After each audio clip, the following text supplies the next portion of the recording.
அன்பார்ந்த நண்பர்களே, சில ஆண்டுகளுக்கு முன்னால் இதே போன்ற ஒரு புத்தக திருவிழாவில் உங்களை சந்தித்தது. மிகச்சிறப்பாக ஏற்பாடு செய்திருக்கக்கூடிய இந்த விழாவினுடைய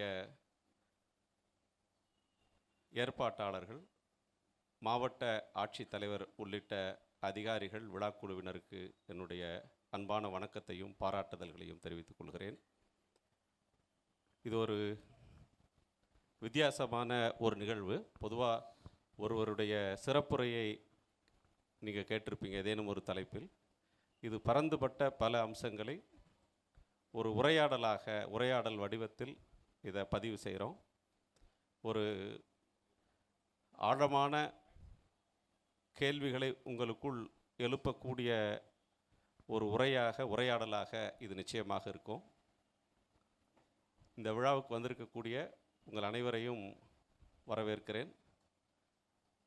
சன் நியூஸ் தொலைக்காட்சியின் சார்பாக நம்முடைய சிறப்பு விருந்தினர் திரு அசோக் வர்தன் ஷெட்டி ஐஏஎஸ் அவர்கள், ஓய்வு பெற்ற ஐஏஎஸ் அதிகாரி அவர்கள், தருமபுரி மாவட்டத்திற்கு பரிச்சயமானவர்.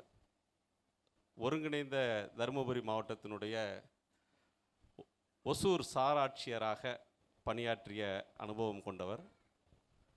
என்னுடைய பத்திரிகையாளர் அனுபவத்தில் நிறைய அதிகாரிகளோடும் உயர் அலுவலர்களோடும் பழகியிருக்கிறேன்.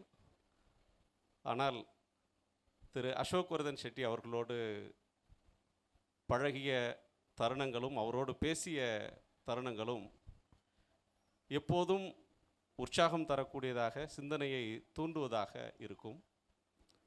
ஒரு அதிகாரி, நிர்வாகி என்பதை தாண்டி தமிழ்நாட்டில் தமிழ் சமுதாயத்தினுடைய ஒரு சிந்தனையாளர் என்று போற்றத்தக்க அளவுக்கு ஒரு பப்ளிக் ஸ்பிரிட்டட் இன்டலெக்சுவல். எப்போது பார்த்தாலும் புதிய நூல்களை பற்றி, புதிய அம்சங்களை பற்றி பேசுவார். எந்த ஒன்றையும் மேம்போக்காக பேசாமல் அதன் அடிவரை சென்று ஆராய்ந்து பேசுவது. குறிப்பாக ஜாதிவாரி கணக்கெடுப்பு அப்படின்னு ஒரு விஷயம் எடுத்துட்டா, மேம்போக்காக மேலெழுந்த வாரியாக சிலர் கருத்து சொல்லுவாங்க. மொழி விவகாரம், இடஒதுக்கீடு விவகாரமாக இருக்கலாம், அல்லது மாநில உரிமை சார்ந்த விவகாரமாக இருக்கலாம். அப்படிப்பட்ட அவர்கள் மத்தியில் கற்றறிந்த சான்றோராக அதோட டெப்த்தை புரிந்து பேசக்கூடிய, அலசி பேசக்கூடிய அறிஞர்களில் ஒருவராக இருக்கக்கூடியவர் திரு அசோக் வர்தன் அவர்கள். இன்னைக்கு மாநில அரசு ஒரு முக்கியமான ஒரு குழுவை அமைத்திருக்கிறது. உச்சநீதிமன்றத்தினுடைய ஓய்வு பெற்ற நீதிபதி தலைமையில் மத்திய மாநில அரசுகளுடைய, ஒன்றிய மாநில அரசுகளுடைய உரிமைகள் சார்பாக மாநிலம் என்னென்ன உரிமைகள் எல்லாம் இழந்திருக்கிறது, கூட்டாட்சி முறையில் மாநில உரிமைகளை வலுப்படுத்துவதற்கான ஒரு பரிந்துரைகளை அரசாங்கத்துக்கு தருவதற்காக ஒரு அறிஞர் குழுவை அமைத்திருக்கிறது. அந்த குழுவினுடைய முக்கியமான பணியில் ஈடுபட்டிருக்கக்கூடிய இந்த நேரத்தில் அந்த குழுவினுடைய முக்கியமான அங்கம் அவர்கள். இந்த பணிச்சுமைக்கிடையில் இந்த நிகழ்ச்சிக்கு வர ஒத்துக்கொண்டதற்காக நம் அனைவர் சார்பிலும் அவருக்கு என்னுடைய நன்றியை தெரிவித்துக் கொள்கிறேன். நிர்வாகி, சிந்தனையாளர் என்பதை கடந்து மிகுந்த சட்ட நுணுக்கமும் ஞானமும் கொண்டவர். அவரை வரவேற்று இந்த நிகழ்ச்சிக்கு நாம் போகலாம். சார், ஒரு முக்கியமான விஷயத்தை கேட்கணும். பொதுவாக தருமபுரி மாதிரி ஒரு பின்தங்கிய பகுதியிலேருந்து வரவங்களுக்கும் சரி, அல்லது எந்த ஊர்லேருந்து வரவங்களுக்கும் ஐஏஎஸ்ன்றது ஒரு கனவு. நீங்கள் எப்படி ஐஏஎஸ் ஆனீங்க? உங்களுக்கு என்ன இன்ஸ்பிரேஷன்? அதுக்கு நீங்கள் எடுத்துக்கிட்ட எஃபர்ட்ஸ் என்ன? அனைவருக்கும் வணக்கம். நான் 1983 பேட்ச் ஐஏஎஸ் சார்ந்தவன். எனக்கு இன்ஸ்பிரேஷன் எங்கள் அப்பா தான். நான் 9ஆம் கிளாஸில் இருக்கிறப்ப அவர் நீ ஐஏஎஸ் ஆகணும்னு சொல்லிட்டு இருப்பார். ஸோ அந்த பீரியட்லேருந்து அவர் என்னை க்ரூம் பண்ணார். ஆனால் நான் இன்ஜினியரிங் படித்தேன். எதுக்கான ஒரு ஃபால் பேக் ஆப்ஷன் மாதிரி, ஒரு வேளை ஐஏஎஸ் கிடைக்காட்டி வேறு என்ன வேலை ஏதாவது இருக்கணும்னு சொல்லி ஒரு இன்ஜினியரிங் படித்தேன். அப்புறம் இன்ஜினியரிங் படிச்சுட்டு IIM Bangalore, Indian institute of Management பெங்களூரில் படிச்சுட்டு இருந்தேன். அங்கே படிச்சுட்டு இருக்கிறப்போ தான் I got into IAS. நான் பாதியில் விட்டுட்டு ஐஏஎஸ்க்கு போனேன். So my inspiration was my father.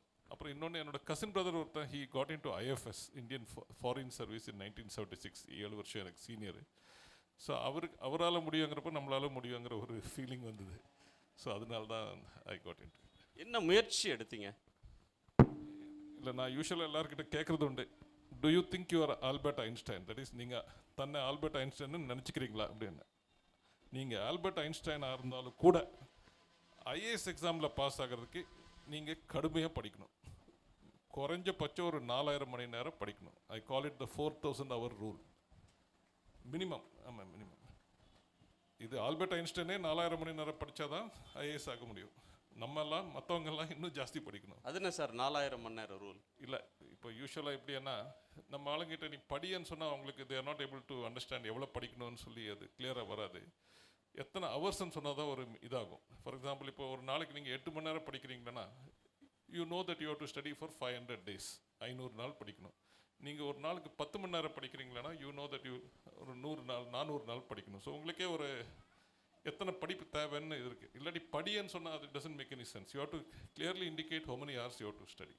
So என்னோட இது preliminary exam, mains and interview 3க்கு சேர்த்து குறைஞ்சபட்சம் 4000 மணி நேரம் படிக்கணுங்க. இதுக்கு கம்மி படித்து உள்ளே வந்தவனும் இருக்கான், அதில் ஃப்ளூக்கில் வந்திருக்கான். ஏன்னா luck also plays a part. But நீங்கள் லக்குக்கு இடம் இல்லாமல் பியூர் கண்டிப்பாக உள்ளே வரணும்னு நீங்கள் பிளான் பண்ணிக்கணும்னா you must plan to study at least for 4000 hours minimum. இப்போ நிறைய எக்ஸாம்ஸ் இந்த காலகட்டத்தில் இருக்குது. ஐஏஎஸ் தான் இருக்கிறதுல டஃபஸ்ட் எக்ஸாமா? ஆமாம், it is definitely the toughest exam. IIT exam, IIM exam, வேறு எந்த எக்ஸாம், நீட்டு கீட்டு எதுவுமே அதுக்கு ஒப்பிட முடியாது. காரணம் என்னென்னா எக்கச்சக்கமாக portion. I mean, for example நாங்கள் படிக்கிறப்போ 2 ஆப்ஷனல் சப்ஜெக்ட் இருந்தது, இப்போ ஒரு ஆப்ஷனல் சப்ஜெக்ட். அந்த ஒரு ஆப்ஷனல் சப்ஜெக்டில் அது ஒரு பிஜி ஸ்டாண்டர்டில் இருக்கும். இப்போ ஜென்ரல் ஸ்டடீஸில் 4 பேப்பர் இருக்குது. அது தட் இஸ் எக்கச்சக்கமாக போர்ஷன் இருக்குது, ஞாபகம் வச்சுக்கிறது கஷ்டம். அண்ட் இன்னொன்று, ஐஏஎஸ் எக்ஸாமில் நம்ம யூனிவர்சிட்டி எக்ஸாமில், ஸ்கூல் எக்ஸாமில் எப்படின்னா புக்கில் என்ன இருக்கோ அதுதான் கேள்வியை கேட்பானுங்க. இந்த கொஸ்டினுக்கு இந்த ஆன்சரு, இந்த கணக்கு ப்ராப்ளமுக்கு இந்த ஆன்சர் அப்படின்னு சொல்லி நம்ம அப்படியே ரீப்ரொடியூஸ் பண்ணுறோம். இங்கே அந்த வேலை நடக்காது. இங்கே கொஸ்டின்ஸ் எப்போவுமே கொஞ்சம் டஃப்பாக கேட்பான். சயின்ஸ், மேத்ஸ், இன்ஜினியரிங்னு ரொம்ப டஃப்பாக கேட்பான். உங்கள் யூனிவர்சிட்டி நாலேஜில் பத்தாது, ரொம்ப எக்ஸ்ட்ரா படிக்கணும். இன்ஃபேக்ட் நான் யூனிவர்சிட்டியில் படித்த, காலேஜில் படித்த இன்ஜினியரிங் நாலேஜ் வச்சு நான் 20% கூட வாங்கிக்க முடியாது ஐஏஎஸ் எக்ஸாமில். நான் ஐஏஎஸ் படிக்கிறப்போ சொந்தமாக ஆழமாக படித்தேன். இன்ஜினியரிங் ரொம்ப டீப்பாக படித்தேன். இந்த ஹியூமனிட்டிஸ் இந்த சப்ஜெக்ட்ஸ் எல்லாம் எடுத்திங்கன்னா எப்போவுமே கொஸ்டின் வேகாக கேட்பான். வேகானா நீங்கள் டைரெக்டாக டிஸ்கஸ் ஃப்ரெஞ்ச் ரெவல்யூஷன் இப்படியெல்லாம் கேட்க மாட்டான், ஏதாவது ஒன்று கேட்பான், வேகாக கேட்பான். French Revolution, American War of Independence, Indian independence, 3 ஒப்பிடுக, இதில் இந்தியன் இண்டிபெண்டன்ஸ் மூவ்மெண்ட் எப்படி இதால் இன்ஃப்ளூயன்ஸ் ஆச்சு, அந்த மாதிரி ஏதோ ஒன்று வேகாக கேட்பான். ஸோ நீங்கள் உங்கள் சொந்த வேர்ட்ஸில் எழுத திறமை கொண்டு இருக்கணும். நம்மால் நிறைய பேர் நிறைய மார்க் வாங்கியிருப்பானுங்க, ஸ்கூலில் வாங்கியிருப்பானுங்க, காலேஜில் மார்க் வாங்கியிருப்பானுங்க, ஆனால் சொந்தமாக அவங்களால எழுத முடியாது. I seen that most people can't write in their own words. So இந்த ஐஏஎஸில் மெயின் டிஃப்ரென்ஸ் என்னென்னா மற்ற யூனிவர்சிட்டி எக்ஸாமுக்கும் இதில் கொஸ்டின்ஸ் டைரெக்டாக வராது. கொஸ்டின்ஸ் எப்போவுமே கொஞ்சம் ட்ரிக்கியாக இருக்கும், டஃப்பாக இருக்கும். ஸோ யூனிவர்சிட்டி எக்ஸாமில் டாப்பராக இருக்கவங்கலாம் அதில் கோட் அடிக்கிறது ரொம்ப சகஜம். ஐஐடியில் டாப்பராக இருக்கவங்க கூட ஐஏஎஸ் எக்ஸாமில் கோட் அடித்ததெல்லாம் நான் பார்த்துருக்கேன். Different ball game I would say. ஒரு பேக்வேர்டு ஏரியா தர்மபுரி மாதிரியான இடம், இப்போ அதிலிருந்து அந்த டேக்கை மாற்றி ஒரு வளரும் மாவட்டம் அப்படின்னு நினைக்கிற ஒரு இது இருக்குது.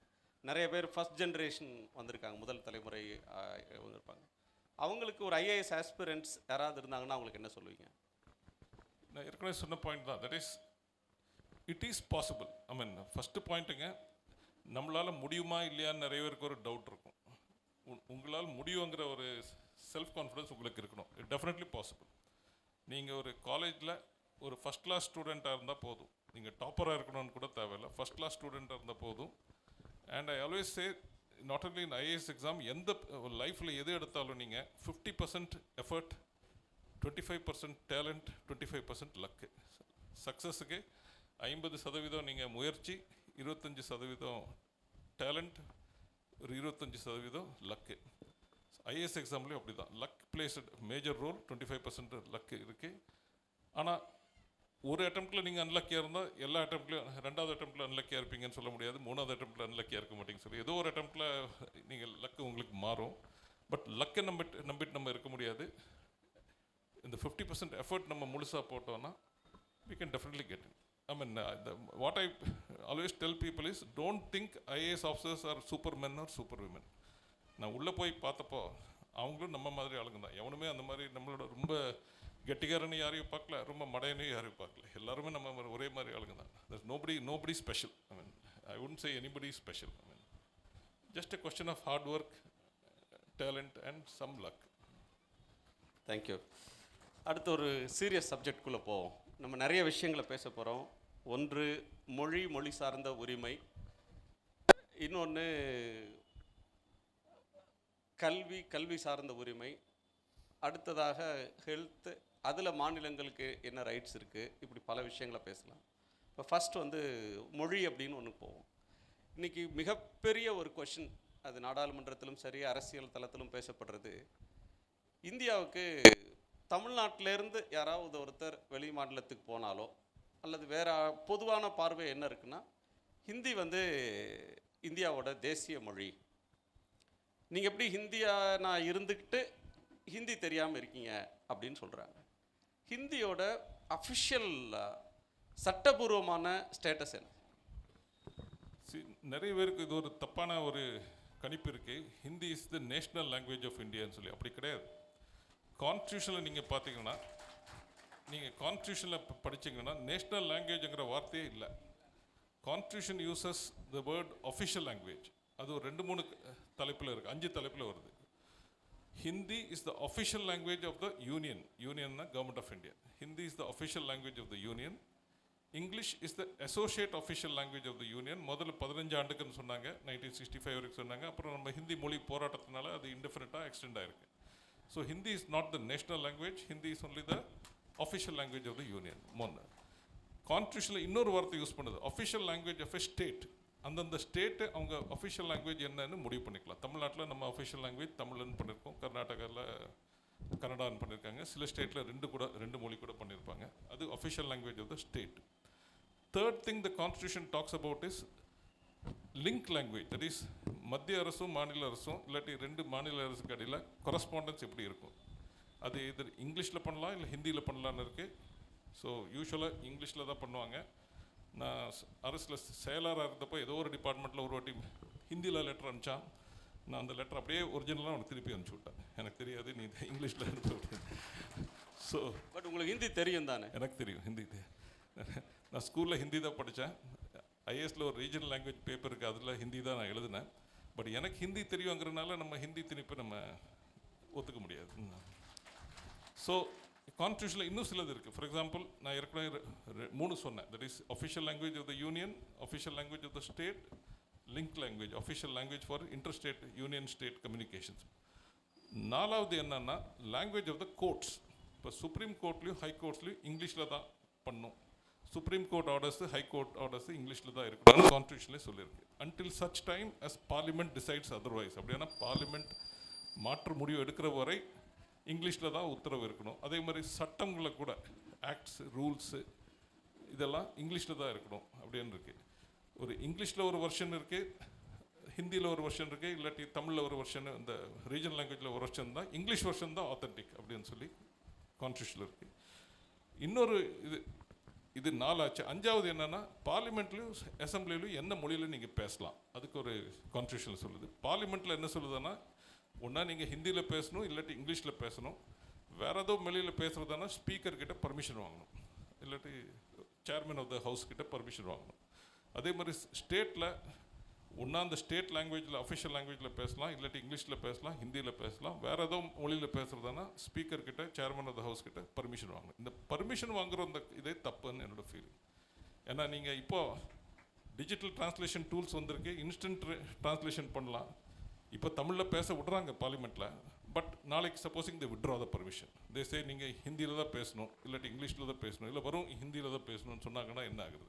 So that permission has to that அந்த ஸ்பீக்கர்கிட்ட பர்மிஷன் வாங்கி தான் மற்ற மொழியில் பேசலாங்கிற அந்த கண்டிஷன் கான்ஸ்டியூஷன்லேருந்து நீக்கப்படணுங்கிறது என்னோட பாயிண்ட். லிங்க் லாங்குவேஜ் பற்றி பேசுனீங்க. இப்போ வந்து தமிழ்நாட்டிலேருந்து ஒரு அதிகாரி அல்லது ஒரு எம்பி, இப்போ சமீபத்தில் ஒரு சர்ச்சை கூட வந்தது, இங்கிலீஷில் லெட்டர் எழுதுகிறாங்க, பட் பதில் வந்து ஹிந்தியில் தர்றாங்க. அது சட்டம் அனுமதிக்குதா? கான்ஸ்டியூஷனில் ஆர்டிகிள் 350 ஒன்று இருக்குங்க. அதில் என்ன சொல்லுதுன்னா, கொஞ்சம் வேக போட்டிருக்காங்க. மத்திய அரசு ஒரு அலுவலர்களுக்கோ இல்லாட்டி மாநில அரசு அலுவலர்களுக்கோ நீங்கள் எந்த மொழியில் வேணாலும் இந்த மனு கொடுக்கலாம் அப்படின்னு இருக்கு. ஆனால் அவங்க எந்த மொழியில் பதில் கொடுக்கணுங்கிறத பற்றி ஒன்றுமே சொல்ல. ஃபார் எக்ஸாம்பிள், இப்போ நீங்கள் ஒரு government of India income tax ஆஃபீஸோ இல்லாட்டி வேறு ஏதோ ஆஃபீஸ் போனீங்கன்னா அவன் அங்கே உங்ககிட்ட ஹிந்திலேயே பேசிட்டு இருக்கான். இல்லாட்டி நீங்கள் கொடுத்த இங்கிலீஷில் கொடுத்த மனுவுக்கு தமிழில் கொடுத்த மனுவுக்கு அவன் ஹிந்தியில் பதில் கொடுக்குறான்னா இட் டசன்ட் ஒர்க்கு. ஸோ என்ன இதுக்கு கரெக்ட் கொஷின் எப்படி இருக்கணும்னா, ஒரு இப்போ ரீசெண்டாக கூட வாட்ஸ்அப்பில் பார்த்துருப்பீங்க, கர்நாடகாவில் ஒரு பேங்க் மேனேஜர் ஒரு லேடி, நான் ஹிந்தியில் கன்னடத்தில் பேச மாட்டேன், நான் ஹிந்தியில் தான் பேசுவேன் அப்படின்றது. மத்திய அரசு அலுவலர்கள் ஒரு மாநிலத்தில் இருந்தால் அவங்க அந்த மாநிலத்தின் மொழியில் மக்களோட பேசுகிறதுக்கு முயற்சி பண்ணணும். அவங்களுக்கு அந்த மொழி தெரியாட்டி கூட யாரோ ஒரு இன்டர்பிரேட்டர் யாரை வச்சு மொழி பண்ணணும். பதில் கூட அதில் தான் கொடுக்கணும். இப்போ நான் தமிழில் மனு கொடுத்தானா அவங்க தமிழில் பதில் கொடுக்கணும், நான் இங்கிலீஷில் மனு கொடுத்தானா இங்கிலீஷில் பதில் கொடுக்கணும், ஹிந்தியில் மனு கொடுத்தானா ஹிந்தியில் பதில் கொடுக்கணும். பட் நான் இங்கிலீஷில் கேள்வி கேட்டப்போ அவங்க ஹிந்தியில் பதில் கொடுக்க முடியாது. தட் இஸ், எந்த மொழியில் கேள்வி கேட்கப்படுதோ அந்த மொழியில் தான் they should give the reply. அது கான்ஸ்டியூஷனில் இல்லை. இப்போ என்ன சொல்லுதுன்னா, நீங்கள் எந்த மொழியில் வேணால் கேள்வி கேட்கலான்னு தான் சொல்லி அப்படியே சைலண்ட்டாக விட்டுறாங்க. எந்த மொழியில் பதில் கொடுக்கலான்னு சொல்கிறதில்ல. அடிக்கடி இந்த பிரச்சனை அது ஏர்போர்ட்டில் நீங்கள் பார்த்தீங்கன்னா ஹிந்தியில் தான் பேசுகிறான். ஏதோ சென்ட்ரல் கவர்மெண்ட் ஆஃபீஸ் போனால் ஹிந்தியில் தான் பேசுகிறான். நீங்கள் இங்கிலீஷில் ஒரு கேள்வி கேட்டால் ஹிந்தியில் பதில் கொடுக்குறான். இது கான்ஸ்டியூஷனில் அந்த கிளாரிட்டி இல்லை. சட்டம் ஒன்று இருந்தால் கூட நடைமுறையில் இன்னொன்று இருக்குது. பலர் சொல்லக்கூடிய ஒரு ஆர்கியூமெண்ட், அது 3 மொழியை ஏற்றுக்கணும் அப்படின்னு சொல்கிறவங்க வந்து, இந்தியாவில் பெரும்பான்மையான மக்கள் பேசுகிற மொழி ஹிந்தி. இப்போ 2011 சென்சஸ் எடுத்துக்கிட்டால் ஏறத்தாழ 44% ஹிந்தி பேசுகிறாங்க அப்படின்றாங்க. பட் உங்களை போன்றவங்க அது உண்மை இல்லை அப்படின்னு சொல்கிறீங்க. எப்படி சொல்கிறீங்க? அது கரெக்டு. ஆக்சுவலாக சென்சஸில் காலங்காலமாக ஹிந்தி பேசும் மக்களின் எண்ணிக்கை சதவீதம் 44% சொல்லி சொல்லிட்டு வராங்க. ஈவன் அறிஞர் அண்ணா கூட ராஜ்யசபாவில் பேசுகிறப்போ ஹிந்தி பேசும் மக்களின் எண்ணிக்கை 42% சொல்லியிருக்காரு. ஸ்பீச்சில் ஏதோ ஒரு ஸ்பீச்சில் சொல்கிறாரு. பட் உண்மையாக ஹிந்தி பேசும் எண்ணிக்கை 25% தான். இவங்க என்ன பண்ணுறாங்க, ஆர்டிஃபிஷியலாக பூஸ்ட் பண்ணுறாங்க. இப்போது G.N. டெவின்னு சொல்லி ஒரு ஃபேமஸ் லிங்குவிஸ்ட் இருக்கார் இந்தியாவில். லிங்குவிஸ்டில் ஃபோர்மோஸ்ட் லிங்குவிஸ்ட்னா அவர் தான், கணேஷ் அண்ட் டெவின்னு சொல்லி அவர் ஒரு புத்தகம் எழுதியிருக்கார். அந்த புத்தகத்தின் பேர் இந்தியா ஏ லிங்குவிஸ்டிக் சிவிலைசேஷன். அதில் இவங்க என்ன பண்ணிருக்காங்க, இந்த சென்சஸ் ஆளுங்க இன்னும் என்னதான் இவங்க பண்ணுறானுங்க பார்ப்போம்னு சொல்லி அவர் அனலைஸ் பண்ணி பார்த்தப்போ அவர் என்ன கண்டுபிடிச்சாருன்னா, 53 மற்ற மொழிகள், தட் இஸ் 53 இண்டிபெண்ட் மொழிகளை ஹிந்தின்னு சொல்லி ஹிந்தியோட சேர்த்து ஹிந்தியோட எண்ணிக்கையை ஆர்பிட்ரியாக 25% 44% பூஸ்ட் பண்ணியிருக்காங்கன்னு அவர் எழுதியிருக்கார். அவர் இந்தியாவில் ஃபோர்மோஸ்ட் ஸ்காலர். அவர் சொன்னது யாரும் மறுக்கலை. ஸோ அதை அவர் சும்மா சொன்னார், கால் பிடிச்சி நல்லா சொன்னார்னு யாரும் சொல்ல முடியாது. ஃபார் எக்ஸாம்பிள், நார்த் இந்தியாவில் போஜ்புரி, அவதி, மகதி, ராஜஸ்தானி, சத்தீஸ்கடி, இந்த மாதிரி பல மொழிகள் இருக்குது. இதெல்லாம் புராத்தன மொழிகள், ஏன்ஷியன்ட் லாங்குவேஜஸ். இது 1000 ஆண்டு காலமாக இருக்குது. ஹிந்தி அதுலேருந்து தான் டிரைவ் ஆச்சு. அந்த மொழிகளுக்கு இண்டிபெண்ட் லிட்ரேச்சர் இருக்குது. அந்த மொழிகளெல்லாம் ஹிந்தியோட டயலக்ட்ஸ்ன்னு சொல்லி இவனுங்க கிளாஸிஃபை பண்ணி அந்த 53 மொழிகளை ஹிந்தி என்ற அம்பரலா கீழே கொண்டு வந்துட்டானுங்க. இது எப்படின்னா, Italian language is derived from Latin. So லாட்டினை போய் நீங்கள் இட்டாலியனோட டயலக்ட்னு சொல்கிற மாதிரி it's as absurd as that. அது அப்படி இது கிடையாது. ஸோ அந்த 53 லாங்குவேஜை நீங்கள் நீக்கினீங்கன்னா அதை தனி லாங்குவேஜை நீங்கள் ட்ரீட் பண்ணிங்கன்னா ஹிந்தியை பேசும் மக்களின் எண்ணிக்கை percentage only 25%. So Hindi is also a minority language. Hindi is also a regional language. India, we must recognize this fact. It is not a defect, it is the design. Every language in India is a minority language, including Hindi. Every language in India is a regional language, including Hindi. At the point. But vast majority of people, ஒரு பரந்த எண்ணிக்கையில் இருக்கிறவங்க அதை பேசுகிறாங்க அப்படின்றதும், நீங்கள் சத்தீஸ்கரி, ஹரியான்வி இதெல்லாம் சொல்கிறீங்க. இப்போ இந்த எண்ணிக்கைகள் அதிகரிச்சுக்கிட்டே வருது எல்லா ஸ்டேட்டும் ஏற்றுக்கிட்டாங்க, தமிழ்நாடு மட்டும் எதுக்குதுன்னு சொல்கிறாங்களே? இல்லை, அது ஆக்சுவலாக உண்மை கிடையாதுங்க. இப்போ ஒரு இந்தியா, இந்த ப்ராப்ளம் இந்தியாவில் மட்டும் இல்லை, எல்லா கண்ட்ரிலையும் இருக்குது. ஒரு காலையில் கூட சார்கிட்ட நான் ட்ரெயினில் வரப்போ சொல்லிட்டு இருந்தேன். ஃபின்லாண்டில் ஒரு ஸ்காலர் இருக்காங்க, ஒரு லேடி. அவங்க என்ன புத்தகத்தில் என்ன எழுதியிருக்காங்கன்னா, மொழிகள் சாகிறதுக்கு காரணம் அஃபிஷியல் பாலிசிஸ் தான். ஒரு அஃபிஷியல் பாலிசி மூலமாக நீங்கள் ஒரு மொழிக்கு முக்கியத்துவம் கொடுத்தீங்கன்னா, if you privilege one language above all others, then அந்த லாங்குவேஜ் மட்டும் தான் உருப்படும், மற்றதெல்லாம் கிராஜுவலாக சாகும். இதுதான் அவங்க சொல்கிற இதே கணேஷ் தேவி நான் சொன்ன பாருங்க, அவர் என்ன சொல்லியிருக்காருன்னா, கடந்த 50 ஆண்டில் ஒரு 50 இந்தியன் மொழிகள் எக்ஸ்டிங்க்ட் ஆயிடுச்சு, சத்து போயிடுச்சு. 50 லாங்குவேஜஸ் ஆர் டெட். அடுத்த 50 ஆண்டில் இன்னொரு 400 மொழிகள் சாகிற நிலைமையில் இருக்குது அப்படிங்கிறார். இந்தியாவில் மொத்தமாக 780 மொழிகள் இருக்குது. அதில் 50 கடந்த 5 டிகேட்ஸில் இறந்து போச்சு. இன்னொரு 400 லாங்குவேஜஸ் நெக்ஸ்ட் 50 இயர்ஸில் நம்ம சாகிறதுக்கு வாய்ப்பு இருக்குது. எப்படி நம்ம அனிமல்ஸை என்டேஞ்சர்ட் ஸ்பீஷீஸ்ன்னு சொல்லி நம்ம அதை பாதுகாக்கிறோமோ, ப்ராஜெக்ட் டைகர், ப்ராஜெக்ட் இதுன்னு சொல்லி பண்ணுறோமோ, லயன்னு சொல்கிறோமோ, அதே மாதிரி மொழிகளை கூட நம்ம காப்பாற்றணும். நீங்கள் ஒரு லாங்குவேஜை திணிச்சிங்களன்னா, ஒரு லாங்குவேஜ் திணிக்கிறது முக்கியமாக இல்லை 400 மொழிகளை காப்பாற்றுறது முக்கியமானு நீங்கள் யோசிச்சு பார்க்கணும். I think anybody with some common sense will say saving languages is more important, preserving India's linguistic diversity is more important. இது எப்படியான ஒரு ரெயின் ஃபாரஸ்ட் இருக்குது, அந்த ரெயின் ஃபாரஸ்ட்டை போய் அழிச்சு நம்ம ஒரு யூகாலிப்டஸ் பிளான்டேஷன் போடுறது மாதிரி இது பைத்தியகர்த்தனம். ஏன்னா ஒரு மோனோகல்ச்சரை போடுறது it's a very foolish thing. Linguistic diversity is as important as biodiversity. That's my point. ஒரு இடத்துல இருந்து இன்னொரு இடத்துக்கு போகிறாங்க. ஆமாம். இப்போ இங்கேருந்து நீங்கள் பாம்பே போகணும் அல்லது டெல்லி போகணும்னா, தமிழ்நாட்டை தாண்டி போகணும்னா நீங்கள் ஹிந்தி கற்றுக்கிட்டா நல்லது தானே? இப்படி ஒரு ஆர்கியூமெண்ட் சொல்கிறாங்களே.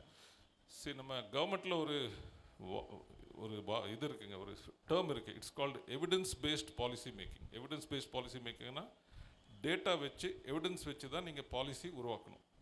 ஆனால் நடைமுறையில் என்ன ஆகுதுன்னா, கவர்மெண்ட்டில் பாலிசி மேக்கிங்கெல்லாம் அப்படி இல்லை. சும்மா ஏதோ யாருக்கோ ஒன்று தோணும், அந்த பாலிசியை அனௌன்ஸ் பண்ணிடுவானுங்க. இல்லாட்டி ஐடியாலஜிக்கல் பேசிஸில் பாலிசியை அனௌன்ஸ் பண்ணுவாங்க.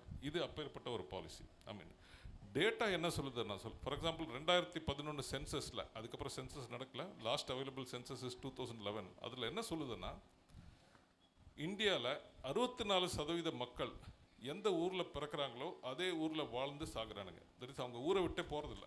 64% மக்கள் இப்போ தருமபுரியில் சிட்டியில் பிறந்தீங்கன்னா நீங்கள் அங்கே தான் வாழ்ந்து, அங்கே தான் கல்யாணம் பண்ணி, அங்கே குடியேறி அங்கே தான் சாகுறீங்க. அந்த மாதிரி ஒரு 85% மக்கள் மாவட்டத்தை விட்டு வெளியில் போகிறதில்ல. இது சென்சஸ் சொல்கிற ஃபிகர், நான் சொல்கிற ஃபிகர் இல்லை. சென்சஸ் 85% மக்கள் மாவட்டத்தை விட்டு வெளியில் போகிறதில்ல. 95% மக்கள் மாநிலத்தை விட்டு வெளியில் போகிறதில்ல. தட் இஸ், மாநிலத்துக்குள்ளேயே இருக்கிறாங்க.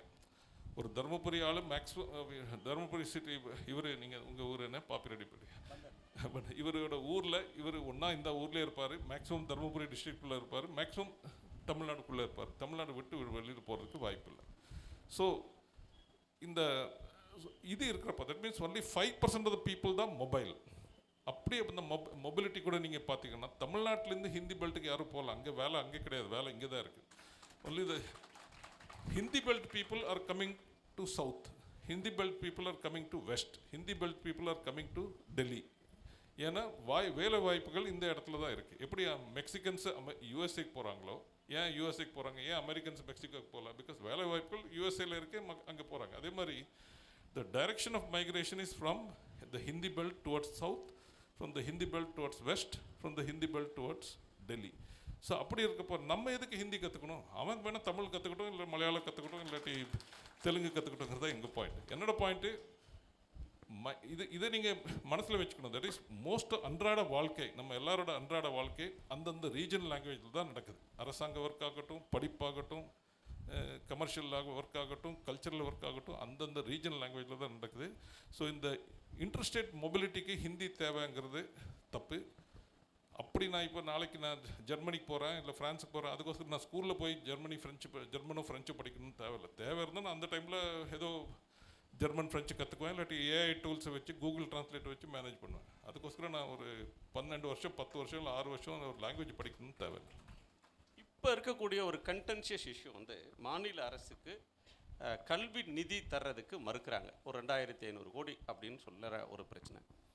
அண்மையில் வந்த ஒன்றிய கல்வி அமைச்சர் தர்மேந்திர பிரதான் அவர்கள், நீங்கள் 3 மொழிகளை ஏற்றுக்கொண்டாதான், தேசிய கல்விக் கொள்கையை ஏற்றுக்கொண்டாதான், புதிய கல்விக் கொள்கையை ஏற்றுக்கிட்டாதான் நாங்கள் அந்த பணத்தை தருவோம்ன்றாங்க.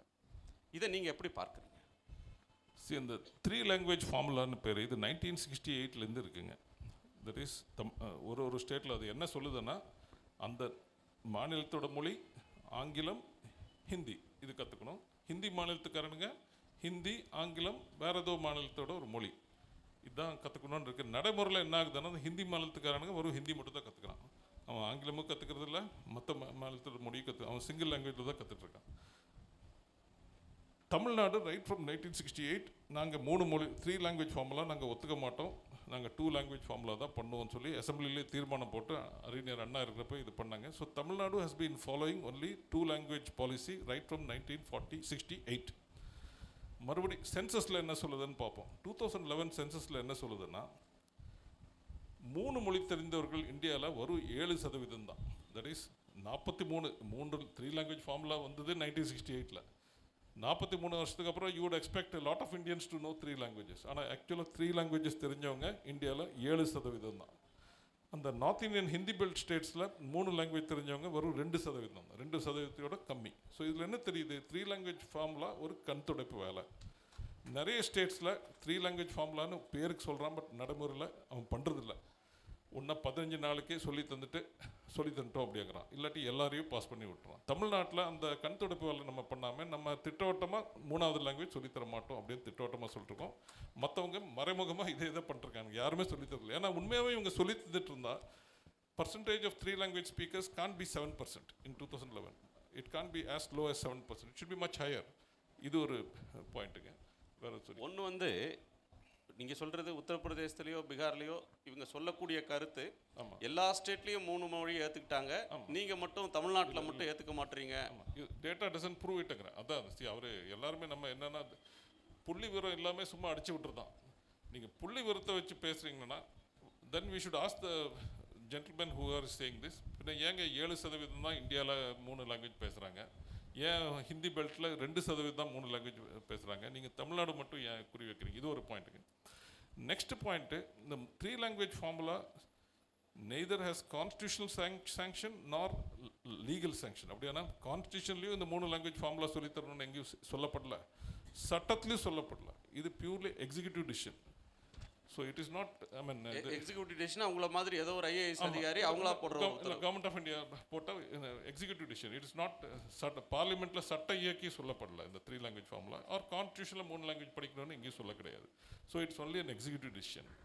ஸோ 2 லாங்குவேஜஸ் போதுங்கிறதுக்கு, I mean in fact I will ஒரு இன்னொரு பாயிண்ட் சொல்கிறேன்.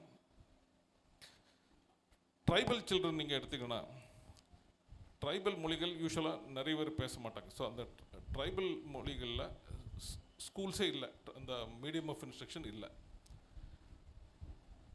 ஸோ அந்த ட்ரைபல் சில்ட்ரனுக்கு இந்த 3 மொழிங்கிறது 4 மொழி ஆகுது.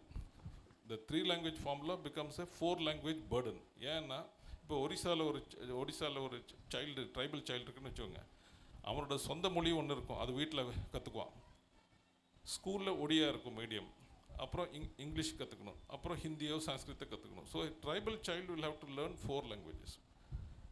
ஒரு Odia child will have to learn only 3, but a tribal child in Odisha will have to learn 4 languages. அதே மாதிரி ஒரு தமிழ்நாட்டு பையன் ஒடிசாவில் இருந்தால் அவனும் 4 லாங்குவேஜஸ் கற்றுக்கணும் ஒடிசாவில். ஏன் தமிழ் வீட்டில் கற்றுக்குவான், Odia medium, then English, then Hindi. So the point here is, ஒவ்வொரு ஸ்டேட்லேயும் மைனாரிட்டி லாங்குவேஜஸ்ன்னு இருக்கும். இப்போ மகாராஷ்டிராவில் தமிழியன்ஸ் மைனாரிட்டி இருப்பானுங்க, கன்னடிகாஸ் மைனாரிட்டி இருப்பானுங்க, ஒடியாஸ் மைனாரிட்டி இருப்பானுங்க, ட்ரைபல்ஸ் மைனாரிட்டி இருப்பானுங்க. ஸோ அந்த minority language children and tribal children இவங்க ஆக்சுவலாக 3 லாங்குவேஜ் இல்லை 4 லாங்குவேஜ் கற்றுக்க வேண்டியிருக்கு. வீட்டில் ஒரு லாங்குவேஜ், ஸ்கூலில் ஒரு லாங்குவேஜ், ஸ்கூலில் இங்கிலீஷ், அந்த regional language of the state English, Hindi, அந்த மாதிரி 4 லாங்குவேஜ் கற்றுக்க வேண்டியிருக்கு. So it becomes a 4 language burden. இப்போ நிறைய பேர் ஸ்கூலில் இந்த ட்ராப் அவுட் ஏன் ஆகுறாங்க, அது குறிப்பாக ட்ரைபல் சில்ட்ரன் ஏன் ஸ்கூலை முடிக்காமல் ட்ராப் அவுட் ஆகுறாங்கன்னு பார்த்தீங்கன்னா இது ஒரு காரணம். நிறைய மொழி நீங்கள் அவங்க மேலே திணிக்கிறனால அந்த சுமையை தாங்க முடியாமல் அவங்க ட்ராப் அவுட் ஆகுறாங்க. ஸோ இந்த லாங்குவேஜ் பேர்டன் இருக்குது பாருங்கள், இது ஒரு முக்கியமான காரணம். இந்த என்ன சொல்கிறது, கிராஸ் என்ரோல்மெண்ட் ரேஷியோன்னு ஒரு டேர்ம் இருக்குது. I think you might have heard of it. எத்தனை பேர் அந்த படிக்கிறாங்கன்னு சொல்லி பள்ளிக்கூடத்துக்கு போகிறாங்கங்கிறது 1960லேயே 100% மக்கள் எலிமெண்ட்ரி ஸ்கூலுக்கு போக வைப்போம், 1960க்குள்ளே போக வைப்போம்னு சொல்லி கான்ஸ்டியூஷனில் சொல்லுது. 100% மக்களை எலிமெண்ட்ரி ஸ்கூலுக்கு போகும். ஆனால் இன்னி வரைக்கும் 100% நம்ம எட்டல. இன்னி வரைக்கும் ஒரு 96% தான் எலிமெண்ட்ரி ஸ்கூலுக்கு போகிறாங்க. ஒரு 72% என்னமோ ஹை ஸ்கூல் வரைக்கும் போகிறாங்க. 58% என்னமோ ஹையர் செகண்டரி ஸ்கூல் வரைக்கும் போகிறாங்க. இன்னும் நம்ம எட்டல. ஒரு காரணம் ஃபார் த ட்ராப் அவுட்ஸ். இந்த ட்ராப் அவுட்டுக்கு ஒரு காரணம், பல காரணம் இருக்குது. ஒரு காரணம் இந்த மொழி சுமை.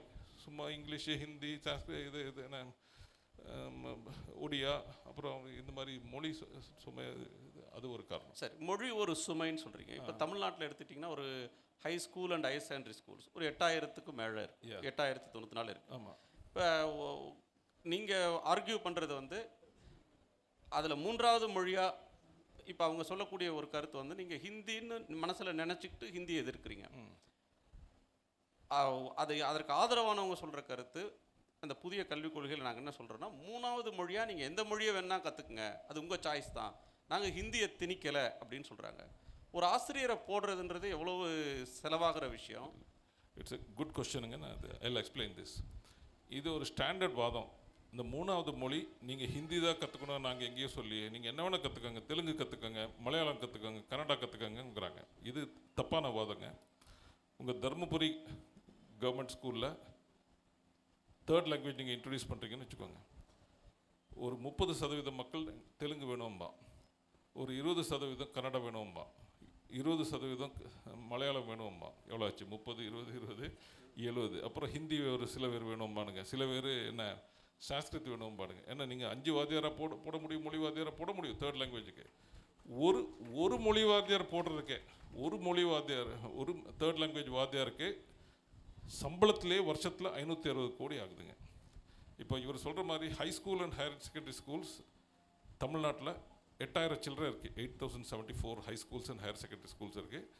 அந்த 9, 10, 11, 12 இந்த 4 கிளாஸுக்கு ஒரே ஒரு வாத்தியார் 10 சொல்கிறேன், 2 வாத்தியார் மினிமம் வேணும். ஒரே வாத்தியார் நீங்கள் போட்டாலும் கூட வரும் டீச்சர் சம்பளத்துக்கே 560 கோடி ரூபா செலவாகும்.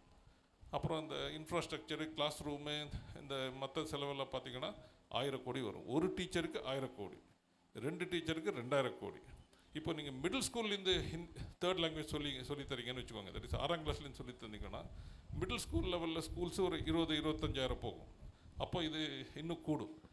1ஆம் கிளாஸில் ப்ரைமரி ஸ்கூல்லேருந்து நீங்கள் 3rd லாங்குவேஜ் சொல்லி தரீங்கன்னு சொன்னால் என்ன, அது 45,000 ஸ்கூல் இருக்கும். நீங்கள் நினச்சி பாருங்கள். ஸோ 10,000 கோடிக்கு மேலே இந்த 3rd லாங்குவேஜ் இதுக்கே போகும். ஒரு 10,000 கோடிக்கு போகும். இந்த 10,000 கோடி இப்படியா செலவு பண்ணோம்? அந்த 3rd லாங்குவேஜஸ் அந்த 10,000 கோடி, நான் என்ன சொல்கிறேன்னா, இருக்கிற வாத்தியார் போஸ்ட்டே ஃபில்அப் ஆகலை. இருக்கிற மேத்ஸ் டீச்சர் போஸ்ட் எத்தனை வேக்கண்ட்டு, இருக்கிற சயின்ஸ் டீச்சர் போஸ்ட் எத்தனை வேக்கண்ட்டு, இருக்கிற தமிழ் போஸ்ட் எத்தனை வேக்கண்ட்டு, இருக்கிற இங்கிலீஷ் போஸ்ட் எத்தனை வேக்கண்ட், அதை விட்டுட்டு போய் இதே நம்ம ஃபில்அப் பண்ணுறதுக்கு போகிறோம். இது ஒன்று. இவங்க ஐடியா எப்படின்னா, இப்படி இருக்கிற இந்த 4 மொழி 5 மொழி சொல்லி கொடுக்க முடியாதுங்கிறனால எல்லோரும் என்ன சொல்கிறாங்க, சரி நம்ம ஹிந்தியே எடுத்துக்குவோம், இல்லாட்டி சான்ஸ்கிரித்தை எடுப்போம் அப்படின்னு சொல்லி. ஏன்னா ஹிந்தியில் ஃப்ரீ டெக்ஸ்ட் புக்ஸ் வரும், கவர்மெண்ட் ஆஃப் இந்தியாவை கொடுக்கும். சான்ஸ்கிரித்து ஃப்ரீ டெக்ஸ்ட் புக் வரும். நம்ம 5 மொழியெல்லாம் சொல்லி தந்துருக்க முடியாது, ஹிந்தியே போயிடுவோம்னு சொல்லி பேக்டோர் வழியாக ஹிந்தியை திணிக்கிறது ஒரு வழி. ஸோ இட் இஸ் டெஃபினெட்லி அந்த நீங்கள் எது வேணால் எடுக்கலாங்கிறது இட்ஸ் எ தியரிட்டிக்கல் இதுங்க. ப்ராக்டிக்கலாக it's not possible to teach Malayalam or இது. It's impossible. And money is also there can be better uses for the money. இப்போ சைனாவில், இந்த ஃபின்லாண்டில், சிங்கப்பூரில், யூகேயில், எஸ்டோனியா, கனடாவில் என்ன பண்ணுறான், ஆர்டிஃபிஷியல் இன்டெலிஜென்ஸ் ஏஐ சொல்லித்தரான்ட்டான். சைனாவில் சின்ன பசங்க ப்ரைமரி ஸ்கூல்லே ஏஐ சொல்லித்தரான். நம்ம என்ன பண்ணிருக்கோம், ஹிந்தி சொல்லாமா சான்ஸ்கிரிட் சொல்லாமான்னு பேசிட்டுருக்கோம். அவன் முன்னோடி முற்போக்கு இதாக இப்போ போயிட்டுருக்கான், நம்ம பின்னால் பார்த்துட்ருக்கோம். பின்னால் ரியர் வியூ மிரர் பார்த்துட்டு ஓட்டிகிட்ருக்கோம், வண்டி ஓட்டிகிட்ருக்கோம். இந்த மொழி விவகாரத்தில் வந்து இன்னொரு டைமென்ஷன் இருக்குது. நீங்கள் வந்து மேற்கத்திய மொழி இங்கிலீஷ், அதை ஏன் இன்னமும் பிடிச்சி தொங்கிட்டு இருக்கீங்க? இந்திய மொழிகளை கற்றுக்குங்க, இப்படி ஒரு ஆர்கியூமெண்ட் வைக்கிறாங்களே. இல்லை, நான் ஏற்கனவே சொல்லிட்டேன், Hindi every language in India is a minority language including Hindi. தமிழில் ஒரு 8% மக்கள் பேசினா ஹிந்தி 25%. ஹிந்தி 50%க்கு மேலே இல்லை, 50%க்கு மேலே இருந்தாலும் கூட அது that's not a argument for imposing Hindi. Every language in India is a minority language, every language in India is a regional language. குறிப்பிட்ட ரீஜனில் தான் பேசப்படும். நான் இதுக்கு sorry for the slight digression. இந்த சிங்கப்பூர் உதாரணம் கொடுக்குறேன். 1965 சிங்கப்பூர் இண்டிபெண்ட் ஆகுது. லீ குவான் யூ முதல் பிரைம் மினிஸ்டர் ஆகிறார். அங்கே சிங்கப்பூரில் எப்படின்னா சைனீஸ் 74%, சைனீஸ் மொழி பேசுகிறவங்க 74%, மலை பேசுகிறவங்க 14%, தமிழ் பேசுகிறவங்க 9%, 74, 14, ஒரு 97%, மீதி 3% உதிரி மைனாரிட்டி லாங்குவேஜஸ். அந்த சைனீஸ் லாபி அங்கே ரொம்ப ஸ்ட்ராங், 74% சைனீஸ். அவனுக்கு என்ன சொல்கிறானுங்க, சைனீஸ் மேண்ட்ரின் லாங்குவேஜ் தான் நீங்கள் நேஷ்னல் லாங்குவேஜை அறிவிக்கணும் அப்படிங்கிறார். இங்கே 25% ஹிந்தி வச்சுட்டே நம்ம ஆள் ஹிந்தியை திணிக்க பார்க்குறான். ஆனால் அவர் அங்கே சைனீஸ் 74% ஃபோர்ஸ் பண்ணாலும் லீ குவான் யூ அவரே ஒரு சைனீஸாக இருந்தாலும் அவர் அது ஒத்துக்கல. அவர் என்ன சொல்கிறாரு, நம்ம சைனீஸை மேண்ட்ரின் லாங்குவேஜை நம்ம நேஷ்னல் லாங்குவேஜை திணிச்சா இது மலை மக்களுக்கும் தமிழ் மக்களுக்கும் மற்ற மைனாரிட்டி லாங்குவேஜ் மக்களுக்கும் இது அன்ஃபேராக இருக்கும், இது சரியில்லை. இங்கிலீஷ் நம்ம லிங்குவா ஃப்ராங்காவை பண்ணால் English is equidistant, neutral to everybody. English is neutral to Chinese, English is neutral to Malay, English is neutral to எல்லாருக்கும். ஸோ நம்ம இங்கிலீஷ் தான் கற்றுக்கணும். இங்கிலீஷ் ரைட்டோ ராங்கோ, பிரிட்டிஷர்ஸ் நமக்கு இங்கிலீஷ் விட்டுட்டு போனால் English is the global language. இப்போ English is the window to the world. English is the language for science. English is the language for technology. English is the language for law. English is the language for commerce. English is the language for diplomacy. So, though England முக்கியத்துவம் குறைஞ்சாலும், உலக அளவில் இங்கிலாண்டோட முக்கியத்துவம் குறைஞ்சாலும் English language அப்படியே படிப்படியாக இதாகிட்டு இருக்கு. உலகத்தில் எல்லா கண்ட்ரிஸுமே இங்கிலீஷோட அருமையாக புரிஞ்சுட்டானுங்க. இப்போ Russia, China, Japan, South Korea, Brazil, Mexico, யூரோப்பில் இருக்கிற எல்லா கண்ட்ரிஸுமே இங்கிலீஷை செகண்ட் லாங்குவேஜை சொல்லித்தரானுங்க. It has become the global language. நமக்கு luckily or unluckily English is already there. British நம்ம ரொம்ப ஆண்டதுனால இங்கிலீஷ் நம்மக்கிட்ட இருக்குது. சைனீஸு, ரஷ்யன்னு, மெக்சிகன்ஸு, பிரேசிலியன்ஸ் எல்லாம் இங்கிலீஷ் கற்றுக்கிறானுங்க, இங்கிலீஷ் தேவைன்னு சொல்லி. நம்ம போய் இங்கிலீஷ் வேண்டாம்னு சொல்லி இருக்கிற லாங்குவேஜ் தூக்கி வெளியில் போட்டால் அது ஒரு முட்டாள்தனம். அது ஒன்று, first point. Second point, English is not a foreign லாங்குவேஜ்னு நான் ஆர்கியூ பண்ணுறேன். ஏன் இல்லைன்னு சொன்னால், ஒரு லாங்குவேஜ் ஒரு ஊரில் 100, 200, 300 வருஷம் இருந்தால் அதுக்கப்புறம் it is no longer a foreign language, it is a naturalised Indian language. உதாரணத்துக்கு நான் எப்போவுமே எல்லாருக்கிட்ட ஒரு கேள்வி கேட்குறது இல்லை. இது ஒரு கேள்வி, what is common? That is, இதுக்கெல்லாம் என்ன common? Potatoes, tomatoes, cauliflower, capsicum, pineapple, tea, coffee, kidney beans, சப்போட்டா, சீத்தாப்பழம், அப்படியே ஒரு லிஸ்ட்டு போயிட்டே இருக்குது. இதுக்கு என்ன காமன் சொல்லுங்க பார்க்கலாம். இதில் எந்த இதுவுமே இந்தியாவில் இல்லை. இதெல்லாம் they are not native to India. உங்கள் டொமேட்டோ ஆகட்டும், பொட்டேட்டோ ஆகட்டும், டீ ஆகட்டும், காஃபி ஆகட்டும், பைனாப்பிள் ஆகட்டும், காவா ஆகட்டும், கேப்சிகம் ஆகட்டும், இது எதுவுமே இந்தியா இல்லை. லாஸ்ட் 200 to 400 இயர்ஸில் போர்ச்சுகீஸராலையும் பிரிட்டிஷராலையும் டச்சாராலையும் இன்ட்ரடியூஸ் பண்ண கிராப்ஸ். இன்னைக்கு can you imagine Indian cuisine, Indian culture, Indian agriculture without all this? Can you imagine Indian சமையல் அறையில்? ஆமாம், சமையல் இந்தியன் சமையலறை. டீ காஃபி கூட நம்மளோடது கிடையாதுங்க, இந்தியாவில் இல்லைங்க. டீ காஃபி, பப்பா, நீங்கள் செக் பண்ணுங்கள், நான் சொல்கிறது நம்பாட்டி கூகுள் பண்ணி செக் பண்ணுங்கள். பப்பாயா, காவா, எல்லாமே, கஸ்டர்ட் ஆப்பிள், சீத்தாப்பழம், சப்போட்டா, எல்லாமே மோஸ்ட் ஆஃப் தெம் இவனுங்க இன்ட்ரடியூஸ் பண்ணது. யார்? நம்ம இந்த போர்ச்சுகீஸ் இன்ட்ரடியூஸ் பண்ணது, அந்த அமெரிக்காலேருந்து இன்ட்ரடியூஸ் பண்ணது, நியூ வேர்ல்டுலேருந்து இன்ட்ரடியூஸ் பண்ணது, சிலது பிரிட்டிஷ் இன்ட்ரடியூஸ் பண்ணது. டீ காஃபி எல்லாம் பிரிட்டிஷ் இன்ட்ரடியூஸ் பண்ணது. So nothing is native to India. நீங்கள் இந்தியாவில் இருக்கிறதா நான் யூஸ் பண்ணுவேன்னா நீங்கள் நாளையிலேருந்து டீ காஃபி குடிக்கிறது விட்டுருங்க, நாளையிலேருந்து டொமேட்டோ பொட்டேட்டோ சாப்பிட்றது விட்டுருங்க. ஸோ அதே மாதிரி English has been in India for the last 250 years and more. Indian இங்கிலீஷுங்கிறதே ஒரு தனி இங்கிலீஷுங்க, ஒரு தனி இங்கிலீஷ் வெரைட்டி. நீங்கள் மைக்ரோசாஃப்ட் வேர்டில் பார்த்தீங்கன்னா US English, UK English, Indian இங்கிலீஷ்னு இருக்கும். Indian English is a recognised global variety. So English, என்னோட கருத்து, English is as much an Indian language as any other language. Just as potato is an Indian vegetable today, tomato is a Indian vegetable today, tea and coffee are Indian beverages today, English is an Indian language today. உலகத்தில் அதிகமாக அச்சாகிற English daily பிரிட்டனில் வரல, இந்தியாவிலிருந்து தான் வருது. இந்தியாவுடைய times of India தான் வந்து வேர்ல்டில் largest English daily. So English நம்முடைய அன்றாட வாழ்க்கைக்கு வந்துருச்சுன்றீங்க.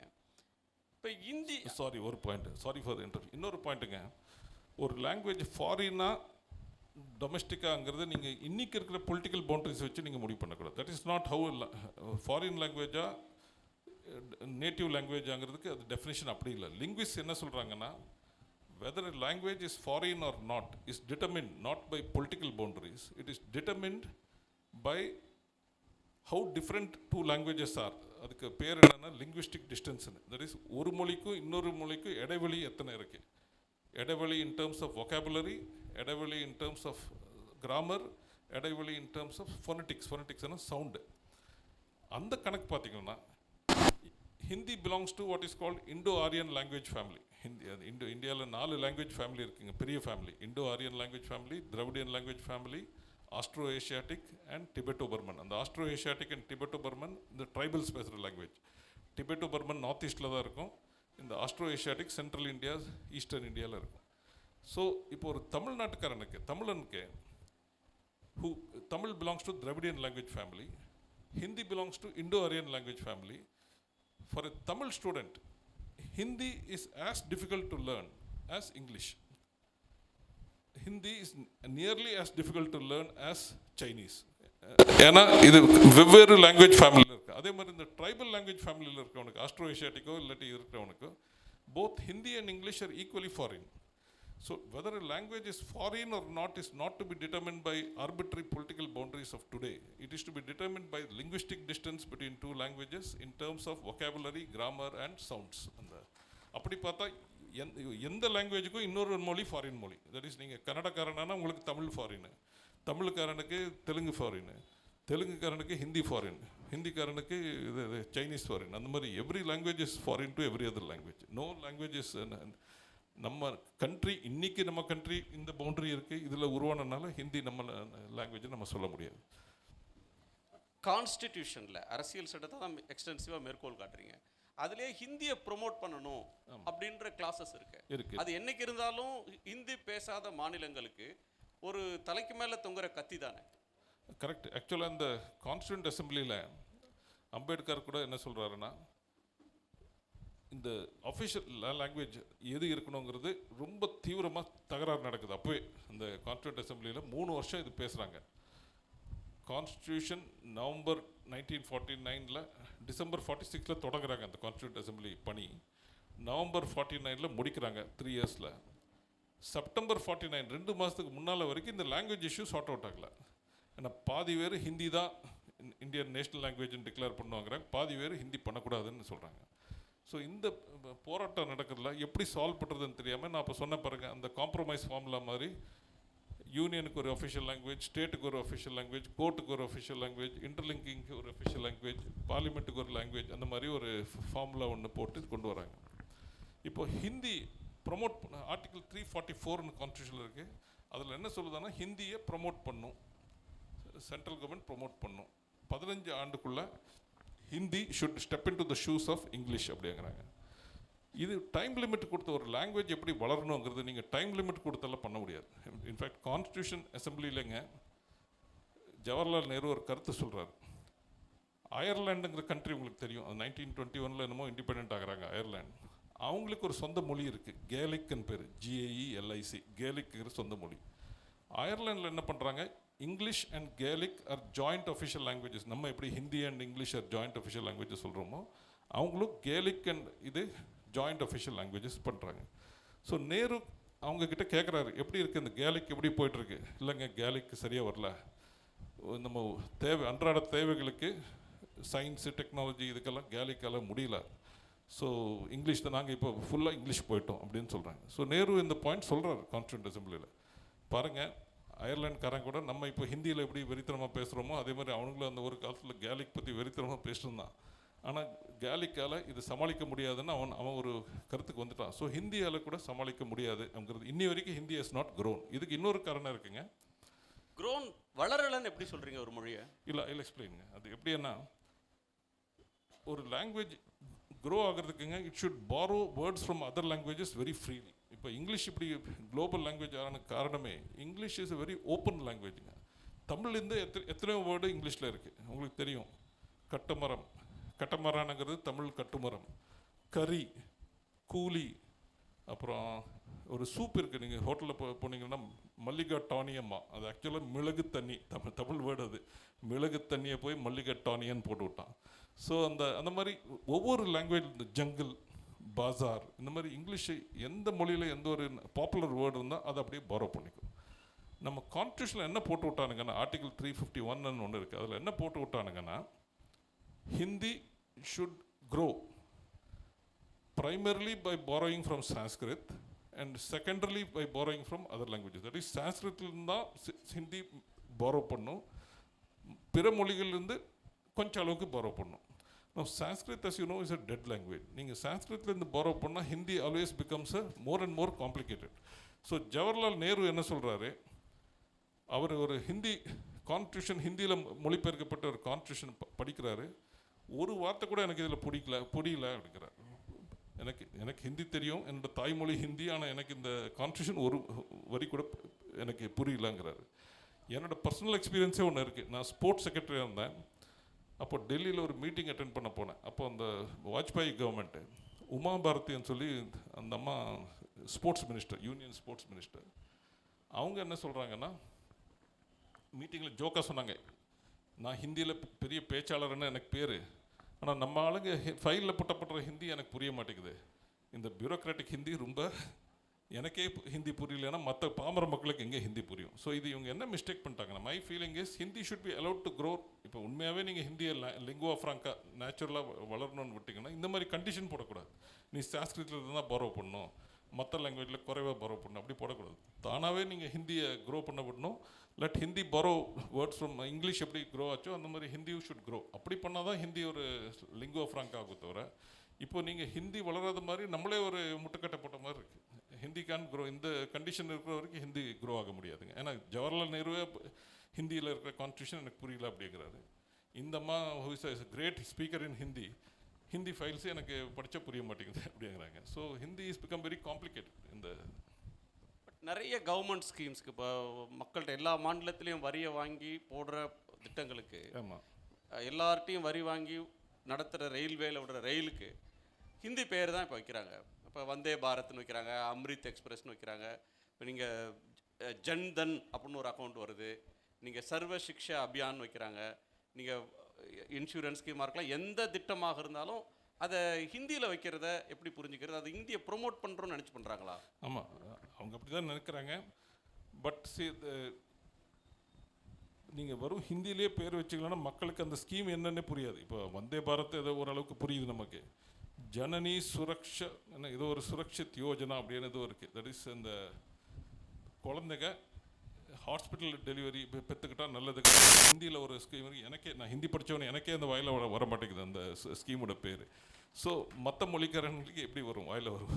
ஸோ இந்த மாதிரி இந்த ஒரு ஸ்கீமு மக்களுக்கு புரியணும், அவங்களுக்கு கொண்டு போகணுங்கிற எண்ணத்தில் நீங்கள் பேர் வைக்கணும். தவிர ஹிந்தி பேரே நீங்கள் வச்சா இது தப்பு.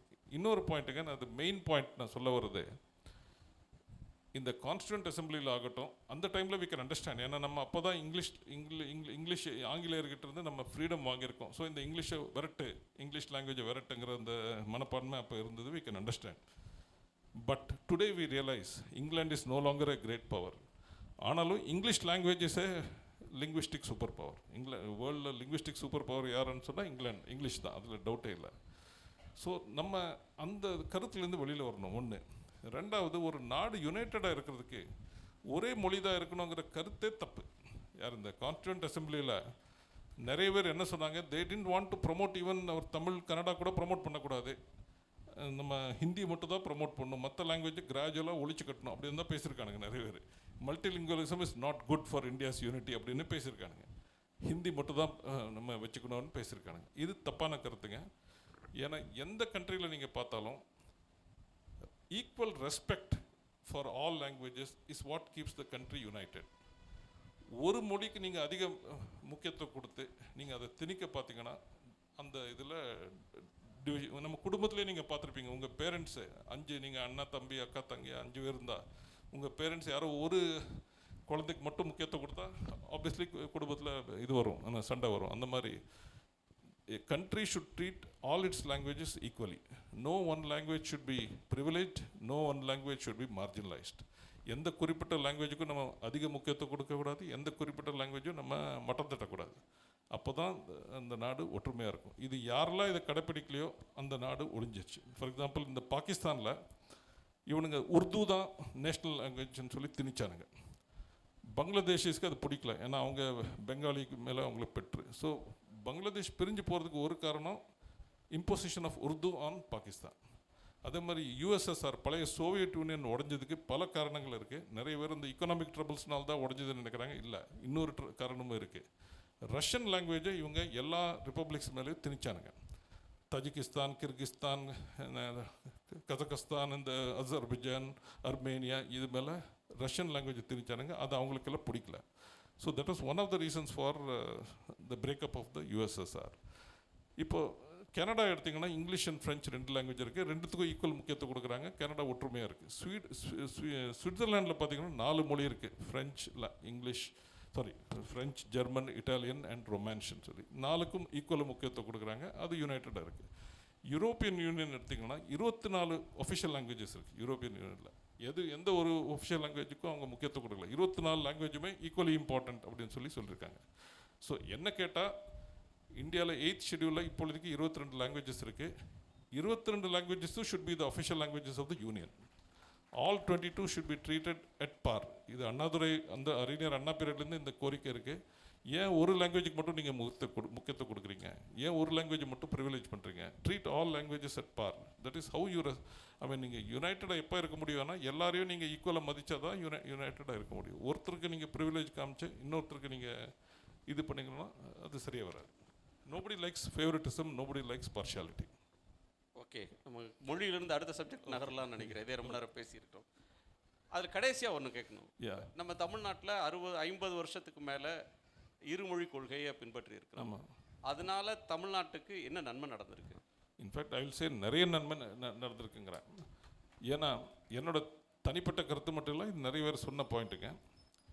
1965 ஒருவேளை ஹிந்தி வந்திருந்தால் தமிழ்நாடு மட்டும் தான் அதுக்கு ஸ்ட்ராங்காக நின்னாங்க. மற்ற சதர்ன் ஸ்டேட்டில் ஓரளவுக்கு தான் ஸ்ட்ராங் இருந்தாங்க. ஒருவேளை 1965 ஹிந்தி வந்திருந்தால் India would have missed the IT revolution.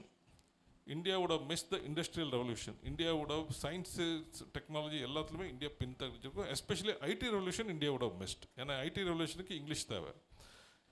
1965 Hindi எல்லா இடத்துலையும் வந்திருக்கும். இப்போ சைனீஸ் எல்லாம் அதுக்கு தான் நான் சொன்ன பாருங்க, இந்த மற்ற கண்ட்ரீஸ் எல்லாம் சைனா, ஜப்பான், ரஷ்யா எல்லாம் இங்கிலீஷ் கற்றுக்கிறானே. எதுக்காகனா அவனுக்கு இப்போ தெரியும் சயின்ஸுக்கும் டெக்னாலஜிக்கும் ஐடிக்கெல்லாம் இங்கிலீஷ் லாங்குவேஜ் தேவைன்னு சொல்லி அவங்க இங்கிலீஷை பெரிய அளவில் சொல்லித்தரானுங்க. நம்ம அது ஸோ தமிழ்நாடு அது ஒரு இதுங்க. ஃபஸ்ட்டு நார்த் இந்தியன் ஸ்டேட்ஸு பின்தங்கி இருக்கிறதுக்கு பல காரணங்கள் இருக்குது. ஒரு காரணம் அவங்க இங்கிலீஷுக்கு முக்கியத்துவம் கொடுக்காது. சதர்ன் ஸ்டேட்ஸில் generally and to some extent western ஸ்டேட்ஸில் இங்கிலீஷ்க்கு அதிக முக்கியத்துவம் கொடுத்தனால எந்தெந்த ஸ்டேட்ஸ் மாநிலங்கள் இங்கிலீஷ்க்கு முக்கியத்துவம் கொடுக்குறாங்களோ அந்த மாநிலங்கள் ப்ரோக்ரெசிவாக இருக்கும். நீங்கள் பார்த்தீங்கன்னா எந்தெந்த மாநிலங்கள் இங்கிலீஷ் மட்டத்தட்டுறாங்களோ அந்த மாநிலங்கள் முன்னேறல. அது பல காரணங்கள் இருக்குங்க, இது ஒரு காரணம். கல்வி அப்படின்ற ஒரு ஏரியாவுக்குள்ளே போகலாம். இப்போ தமிழ்நாடு கல்வியில் சிறந்த தமிழ்நாடுன்னு சொல்கிறோம். இப்போ கல்வி உரிமை அப்படின்ற ஒன்று, எல்லோருக்கும் கல்வி, எல்லோருக்கும் தரமான கல்வி, இலவசமான கல்வி, இப்படி பல வகையாக பேசுகிறோம். இப்போ கல்வியில் இன்னைக்கு நம்ம எதிர்கொண்டுட்டு இருக்கிற பிக்கெஸ்ட் டேஞ்சர்னு என்ன நினைக்கிறீங்க? பல டேஞ்சர் இருக்கு. எது பிக்கெஸ்ட்னு சொல்லுவாங்க சார்? ஸ்பெசிஃபிக்காக பாயிண்ட் பை பாயிண்ட் போகலாம். ஒன்று, எல்லோருக்குமான கல்வி அப்படின்னு கிடைக்கிறப்ப இப்போ வரக்கூடிய என்ட்ரன்ஸ் எக்ஸாம்ஸ், இப்போ அது நீட்டாக இருக்கலாம், ஐஐடிக்கு எழுதுகிற என்ட்ரன்ஸாக இருக்கலாம், இதை வந்து நீங்கள் எதிர்க்கிறீங்க. ஆமாம், நான் ஒரு பாயிண்ட் சொல்ல விரும்புகிறேங்க. நம்ம கான்ஸ்டியூஷனில் உங்களுக்கு தெரியும் 3 பட்டியல் இருக்குது, 3 லிஸ்ட் இருக்குது.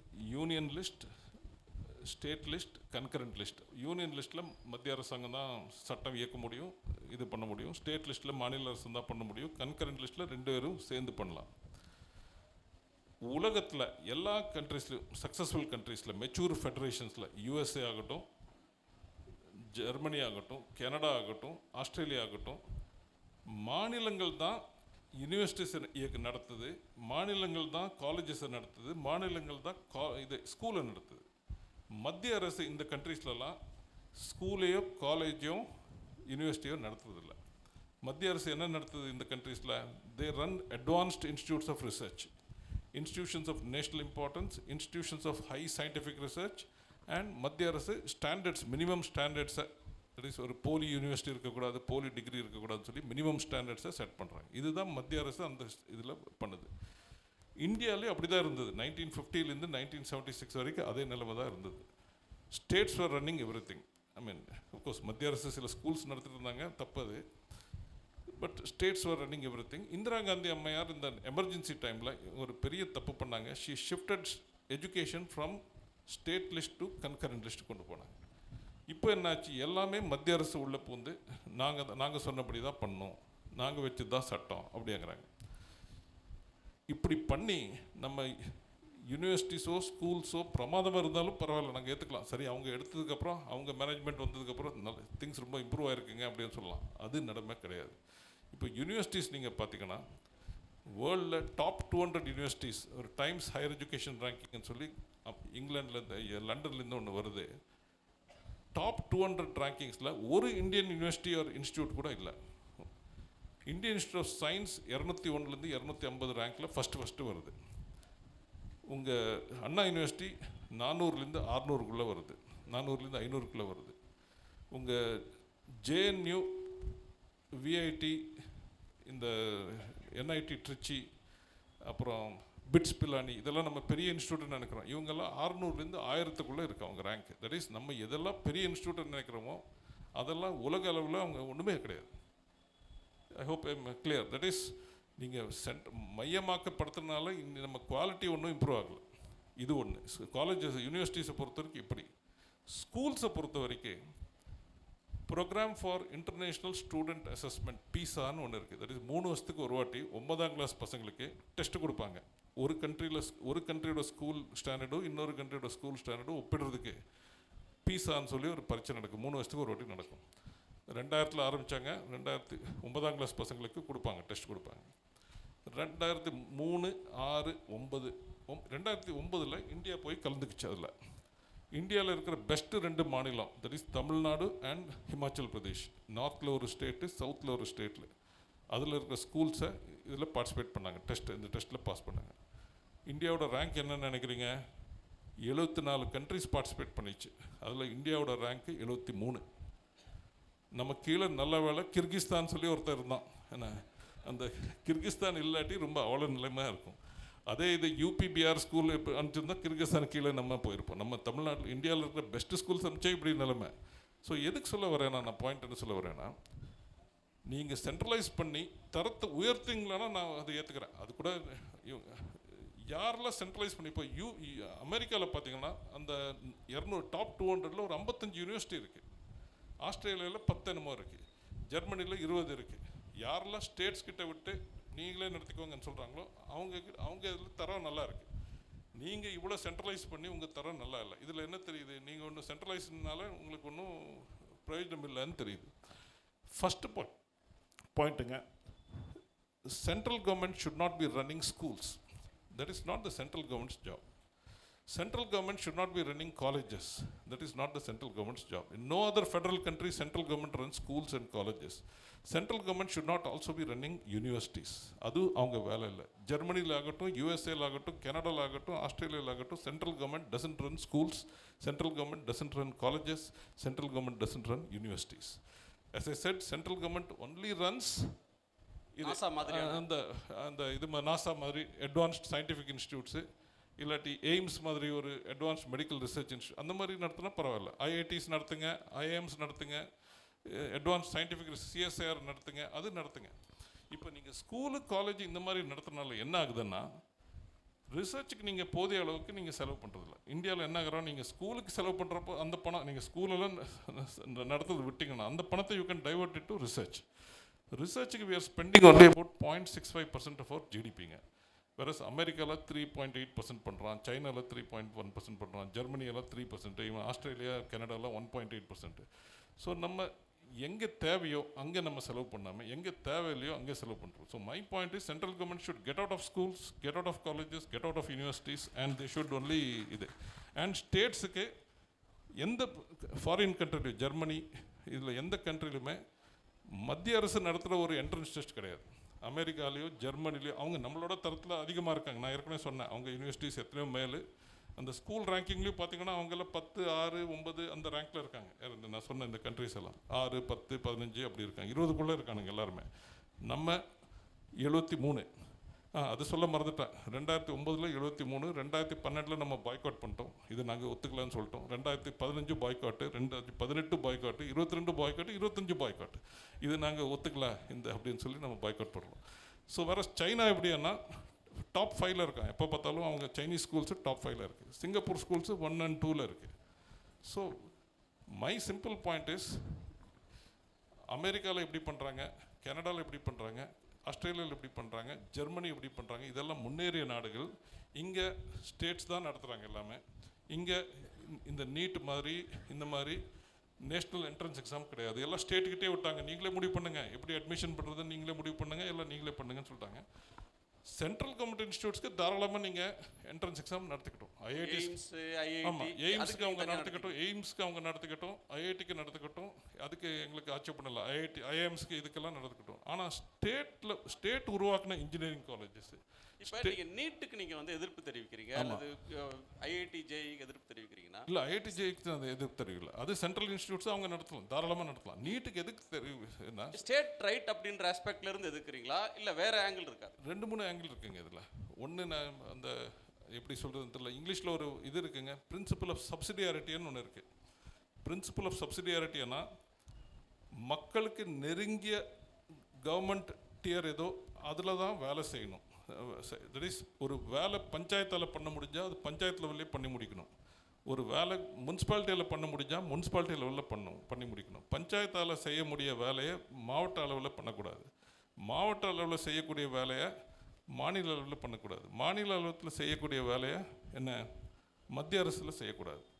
ஆனால் இந்தியாவில் எப்படி பண்ணுறோன்னா, மாவட்ட அளவில் செய்ய வேண்டிய வேலை, ஈவன் முனிசிபாலிட்டி அளவில் செய்ய வேண்டிய வேலை நம்ம மத்திய அரசில் பண்ணுறோம். ஏன்னா ஒரு உதாரணம் சொல்கிறேன், சரி, இந்த தமாசுக்கு சொல்கிறேன்னு நினைக்காதீங்க. துறைமுகங்கள், போர்ட்ஸ் நீங்கள் எடுத்தீங்கன்னா, சைனாவில் கூட, அமெரிக்காவில் கூட, யூரோப்பில் கூட துறைமுகங்கள் அந்தந்த உள்ளாட்சி அமைப்புகளே நடத்துது. துறைமுகங்கள் run by the concern local bodies, தவறுனா ஸ்டேட் கவர்மெண்ட்ஸ்.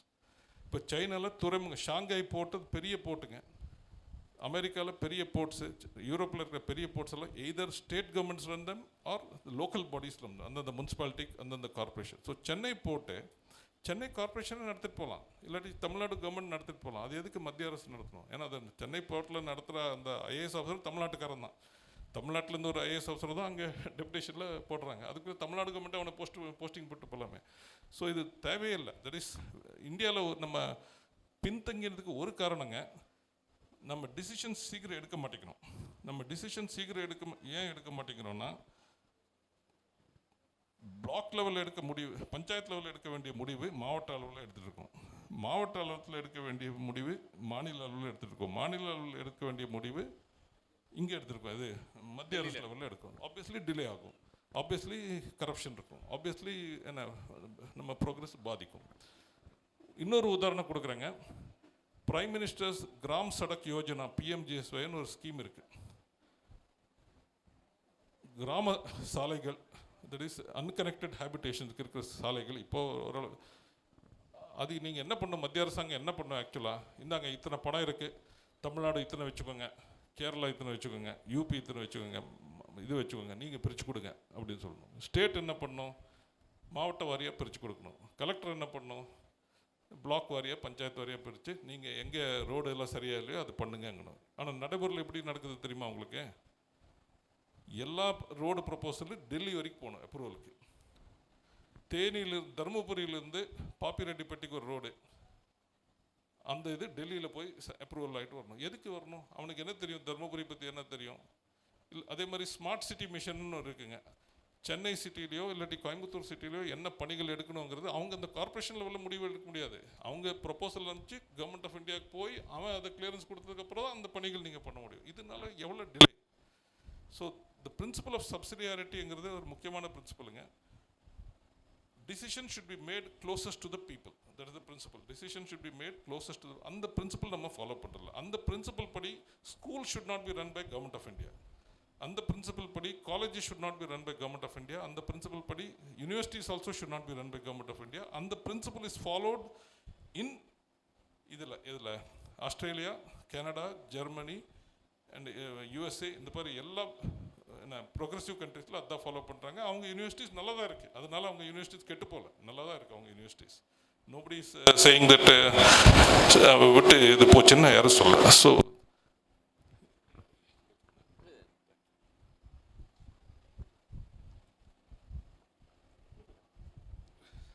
அப்புறம் இன்னொரு பாயிண்ட்டுங்க, this is an common argument which people say which I strongly object.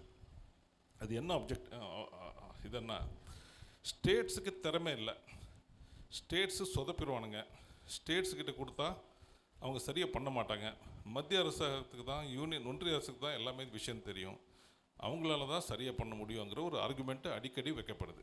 இது நிறைய பேர் ஐஏஎஸ் ஆஃபீஸர்லேயே நான் நிறைய பேர் இது சொல்கிறத பார்த்துருக்கேன். ஸ்டேட்டுக்கெல்லாம் கொடுக்க முடியாதுங்க, யூபி பிஆருக்கு எல்லாம் கொடுத்தா அவங்க மோசமாக பண்ணிடுவானுங்க. இந்த ஆர்குமெண்ட் தப்புங்க. 2-3 காரணம் நம்மளே பார்த்துருக்கோம். நம்ம நடைமுறை லைஃப்பில் உங்கள் பையனையோ இல்லாட்டி உங்கள் எம்ப்ளாயியோ நீ சரியில்லை, நீ லாய்க்கு இல்லை, நீ யூஸ்லெஸ் நீங்கள் சொன்னீங்கன்னா உண்மையாகவே யூஸ்லெஸ் ஆயிரும். யார் ஒருத்தர் நம்ம கண்டம் பண்ணோன்னா உண்மையாகவே யூஸ்லெஸ் ஆயிரும். ஸோ நீங்கள் ஸ்டேட்ஸு லாய்க்கில்லைன்னு சொல்லிட்டு போனீங்கன்னா உண்மையாகவே ஸ்டேட்ஸ் லாய்க்கு இல்லாமல் போயிடும். நீங்கள் என்ன, அது ஃபஸ்ட்டு தப்புங்க. 2வது, தமிழ்நாடு எடுத்திங்கன்னா 8 கோடி மக்கள் இருக்காங்க, ஜெர்மனிலையும் 8 கோடி மக்கள் இருக்காங்க, கர்நாடகாவில் எடுத்திங்கன்னா 7 கோடி மக்கள் இருக்காங்க, ஃப்ரான்ஸில் 7 கோடி மக்கள் இருக்காங்க. ஜெர்மனி, ஃப்ரான்ஸ் எல்லாம் நல்லா தான் நடத்திருக்கானுங்க அவங்க. அப்படியே நம்ம என்ன சொல்ல வரோம், ஸ்டேட்ஸ் தண்டான்னு சொன்னால் என்ன மீனிங் சொல்ல வரோம், இந்தியன்ஸுக்கு பத்தாது, ஜெர்மன் செலவுக்கு ஃப்ரெஞ்சு அளவுக்கு இந்தியன்ஸுக்கு திறமை இல்லை அப்படின்னு தானே இன்டைரக்ட் மீனிங். அதுதான் நீங்கள் ஸ்டேட்ஸால் முடியாதுன்னு சொன்ன அர்த்தம், ஸ்டேட்ஸுக்கு திறமை இல்லை அப்படிங்கிற, இந்தியன்ஸுக்கு திறமை இல்லைங்கிறது மீனிங்கு. அது தப்பு. ஏன்னா ஸ்டேட்டில் இருக்கிறதோ ஐஏஎஸ் ஆஃபீஸர்ஸ் தான், மத்திய அரசில் இருக்கிறது அதே ஐஏஎஸ் ஆஃபீஸர் தான். இங்கே இருக்கிறவங்க தான் அங்கே போயிட்டு அங்கேருந்து திரும்பி வரான். ஸோ அங்கே ஒன்று தனிக்கப்பட்ட ஒரு சிவில் சர்வீஸோ எதுவும் இல்லை. இங்கே இருக்கிற ஐபிஎஸ் ஆஃபீஸர் தான் மத்திய அரசுலேயும் போகிறான். So the same civil servants are there both in the centre and the state. So சென்டரில் சூப்பர் எஃபிஷியன்சியெல்லாம் ஒன்றும் கிடையாது, அப்படி இருக்கிறதுக்கு வாய்ப்பு இல்லை. எங்கே மக்களுக்கு எந்த லெவல் நெருங்கி இருக்கோ, நெருங்கி இருந்தால் தான் உங்களுக்கு அக்கௌண்டபிலிட்டி இருக்கும். ஃபார் எக்ஸாம்பிள், இப்போ கலெக்டர் ஆஃபீஸுக்கு யார் வேணால் போகலாம், தாலுக்கா ஆஃபீஸுக்கு யார் வேணால் போகலாம், பஞ்சாயத்து ஆஃபீஸுக்கு யாருக்கு வேணால் போகலாம். ஸ்டேட் கவர்மெண்ட்டில் நீங்கள் கொஞ்சம் கஷ்டம், ஆனாலும் நீங்கள் நினச்சா உள்ளே வரலாம். பட் சென்ட்ரல் கவர்மெண்ட் ஆஃபீஸுக்கு இவரும் நான் கூட போக முடியாது, பாஸ் வாங்கி ரொம்ப கஷ்டப்பட்டு சிரமப்பட்டு போகணும். ஸோ எல்லாமே நீங்கள் மத்திய அரசில் நீங்கள் அதிகாரங்களையும் இது குவித்தீங்கன்னா மக்கள் எப்படி போய் ரெப்ரசன்ட் பண்ணுவாங்க, பண்ண முடியாது. So accountability becomes less, responsiveness becomes less. So as a principle, decentralization is better than centralization as a principle. 2 முக்கியமான விஷயம் நீ தமிழ்நாடு ரிலேட்டடாக பேச வேண்டியது. ஒன்று, நாம் நீட்டை எதிர்க்கிறோம், நீங்கள் வந்து நுழைவுத் தேர்வுகள் அப்படின்றதே ஒரு டைரனி, கொடுங்கோன்மை, ஆல் இண்டியா எக்ஸாம்ஸே கூடாதுன்றீங்க. என்ன logic sir?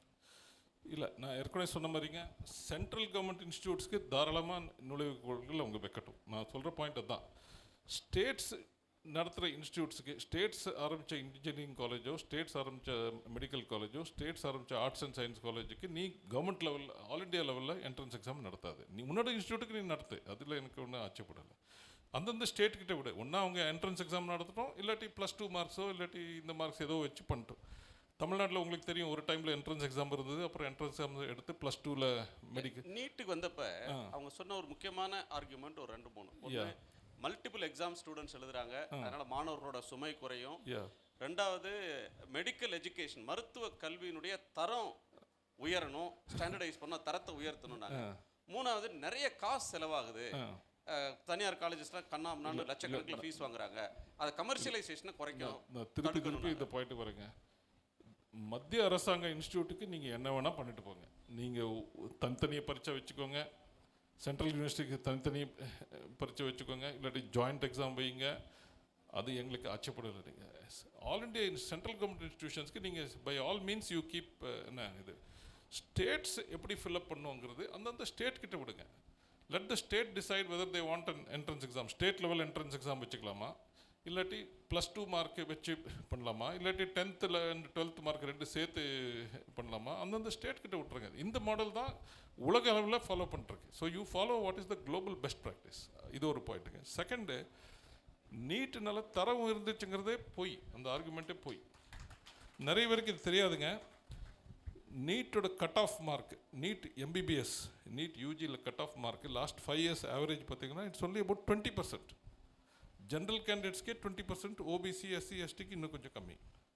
நீட்டோட cut off mark is only 20%. NEET UG, NEET PG post கிராஜுவேஷனுக்கு cut off mark 2023 it was 0%, நம்ப மாட்டீங்க 0%. And 2024 last year 5%. நீ 0% கட் ஆஃபுக்கு எதுக்கு இந்த இவ்வளோ இதெல்லாம் எதுக்கு? 0%னா யாரெல்லாம் எழுதுறாங்களோ எல்லாருக்கும் சீட் கிடைக்கும். எல்லாருக்கும் ஏதோ ஒன்று பேஜ் கிடைக்கும் அவனுக்கு. நீட் சூப்பர் ஸ்பெஷாலிட்டிஸில் 2023 cut off was 0, 24 cut off was 0%. I hope I am clear. NEET எம்பிபிஎஸ்ல cut off average is 20%. NEET பிஜியில் இட் இஸ் 0%. ஒரு வருஷம் 0, இந்த போன வருஷம் 5%. நீட் சூப்பர் ஸ்பெஷாலிட்டிஸில் 2 வருஷமும் 0%. நீ 0%க்கு போய் இவ்வளோ மக்களை இப்படி துன்பப்படுத்தி கோச்சிங் இன்ஸ்டியூட்டில் சேர வச்சு அவனை டென்ஷன் ஆக்கி அவனை இப்போ ஒரு பரீட்சை எழுத வச்சு இதெல்லாம் தேவையில்லாத வேலைங்கிற. இன்னொன்று, இந்த எப்போ நீங்கள் என்ட்ரன்ஸ் எக்ஸாம் வைக்கிறீங்களோ இதில் 2-3 இது இருக்குங்க, பிரச்சனை இருக்குங்க. மை பர்சனல் ஃபீலிங்கு, எந்த என்ட்ரன்ஸ் எக்ஸாமும் அண்டர் கிராஜுவேஷனுக்கு முன்னால் வைக்கக்கூடாது. அப்படி இருந்தாலும் அண்டர் கிராஜுவேஷனுக்கு அப்புறம் தான் வைக்கணும். இந்த ஸ்கூல் முடித்தோன்னே நீங்கள் வச்சிங்கன்னா இந்த பின்தங்கிய மக்கள், கிராமத்துப்புற மக்கள், ஏழை மக்கள், இவங்களுக்கெல்லாம் டிஸ்அட்வான்டேஜ். ஏன்னா பணக்கார மக்களெல்லாம் கோச்சிங் இன்ஸ்டியூட் போயிட்டு அது இது பண்ணிட்டு இது பண்ணுவான். ஏழை மக்களுக்கு அதில் பாதிக்கப்படுவாங்க. ரெண்டாவதுங்க, நீங்கள் இந்த 12th அப்புறம் இது வச்சிங்கன்னா ஸ்கூல் எஜுகேஷன் நெக்லெக்ட் ஆகிரும். இப்போ நம்ம சிஸ்டம் எப்படி இருக்குன்னா, அந்த ரைட் டு எஜுகேஷன் ஆக்ட் படி 8ஆம் கிளாஸ் வரைக்கும் பரீட்சை இல்லை, ஏதோ ஒரு அப்படியே ஆட்டோமேட்டிக் ப்ரொமோஷனில் போகிறாங்க. ஆல் பாஸ் மாதிரி 9th 10th 11th 12th இவன் இந்த என்ட்ரன்ஸ் எக்ஸாம் ப்ரிப்பேர் பண்ணிருக்கான். So school education is neglected through out. நிறைய ஸ்கூலில் என்ன பண்ணுறான், ஒரு டம்மி ஸ்கூலில் போய் என்ரோல் பண்ணிட்டு அவன் அங்கே கோச்சிங் இன்ஸ்டியூட்டில் தான் இருக்கான். நீங்கள் இந்த ராஜஸ்தானில் நிறைய கோச்சிங் இன்ஸ்டியூட்ஸ் இருக்குது. அவங்க சொந்த ஊரில் இந்த பசங்க ஒரு டம்மி ஸ்கூலில் என்ரோல் பண்ணியிருப்பானுங்க, ஆனால் அங்கே அட்டெண்டே பண்ண மாட்டானுங்க, கோச்சிங் இன்ஸ்டியூட்டில் தான் இருப்பானுங்க. So school education has got devalued, especially high school and higher secondary school education has got devalued. இது வெரி டேஞ்சரஸுங்க. ஏன்னா ஸ்கூலில் ஒரு படிப்புக்கு மட்டும் நம்ம போகல, we go to school to socialize, மக்களோட பழகிறது. எத்தனையோ நம்ம இதே ஸ்கூலில் கற்றுக்குறோம், விளையாடுறோம், நம்ம வேல்யூஸை கட்டுறோம், விளையாடுறோம், இது பண்ணுறோம். ஸோ டீம் ஸ்பிரிட் இது மாதிரி.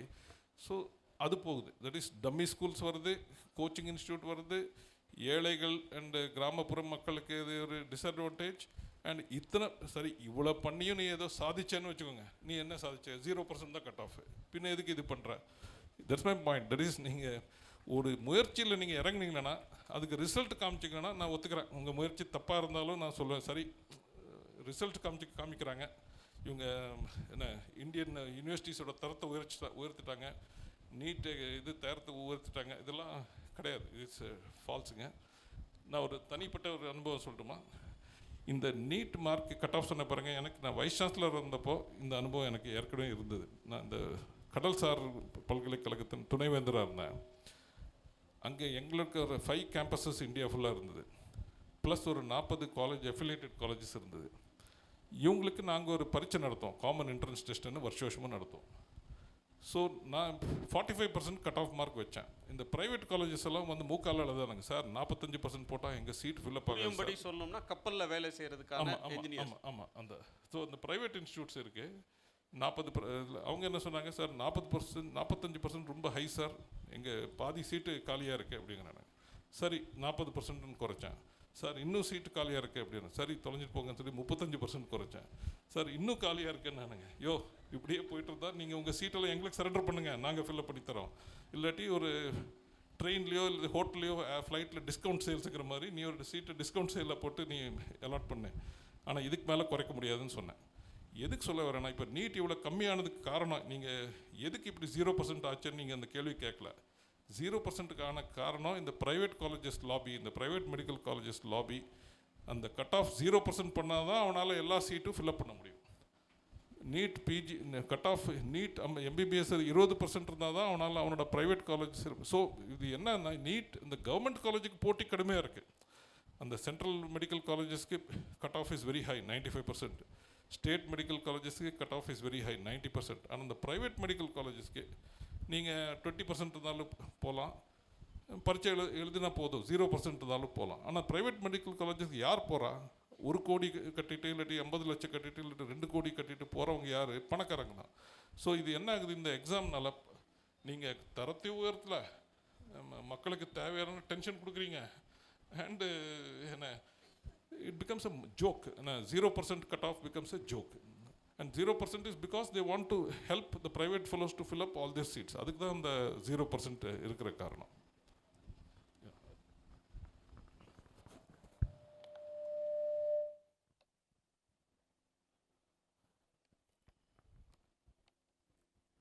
ரொம்ப நேரம் பேசிட்டுருக்கோமா? இல்லை, கொஞ்சம் மெச்சூர்டு ஆடியன்ஸ் தான் கேட்பாங்க. இப்போ அடுத்து ரொம்ப தமிழ்நாடு சார்ந்த 2 பிரச்சனைக்கு வரும். ஒன்று, தமிழ்நாட்டில் இருக்கிற பல்கலைக்கழகங்களுக்கு 12 பல்கலைக்கழகங்களுக்கு நீ துணைவேந்தர்கள் இல்லை. துணைவேந்தராக கவர்னர் இருக்கணுமா, வேந்தராக கவர்னர் இருக்கணுமா, சான்சலராக கவர்னர் இருக்கணுமா, அல்லது மற்றவங்க இருக்கணுமா அப்படின்ற சர்ச்சை சுப்ரீம் கோர்ட்டில் போய் நிற்கிது. இதில் உங்கள் வியூ என்ன? இதில் இந்த கவர்னர் இஷ்யூ ஃபஸ்ட்டு சொல்கிறேன், அது கொஞ்சம் ஈஸியர் ரிப்ளை. இந்த ரெண்டாவது கொஞ்சம் சட்டம் லீகல் இஷ்யூ, அதுக்கு ரெண்டாவது சொல்கிறேன். முதல் 3 யூனிவர்சிட்டிஸ் உங்களுக்கு ஞாபகம் இருக்கும் இந்தியாவில். மெட்ராஸ், கல்கட்டா அண்ட் பாம்பேயில் 1857 ஆரம்பிக்கிறாங்க. மெட்ராஸ் பிரசிடென்சியில் 1, பாம்பே பிரசிடென்சியில் 1, கல்கட்டா பிரசிடென்சியில் 1, 1857. அப்போ அந்தந்த பிரசிடென்சியோட கவர்னரை சான்சலர்னு நியமிக்கிறாங்க. பிரிட்டிஷ் பண்ணுறது இது. சான்சலர்னா அவர் தான் தலைவர். அப்போ இருக்கிற கவர்னர், பிரிட்டிஷ் கவர்னர் எப்படி, இப்போ இருக்கிற சிஎம் ப்ளஸ் கவுன்சில் ஆஃப் மினிஸ்டர்ஸ்க்கு மொத்த பவர் அந்த ஆள்கிட்ட இருந்தது. So governor the university was directly under the control of the British governor. Independence வந்ததுக்கப்புறம் இவனுங்க அதை மாற்றிருக்கணும். என்ன மாற்றிருக்கணும்? நம்ம ஆளுங்க இந்த ரெகுலர் இந்த கவர்னரையும் அந்த கவர்னரையும் இங்கே ஒப்பிட்டு பார்க்க முடியாது.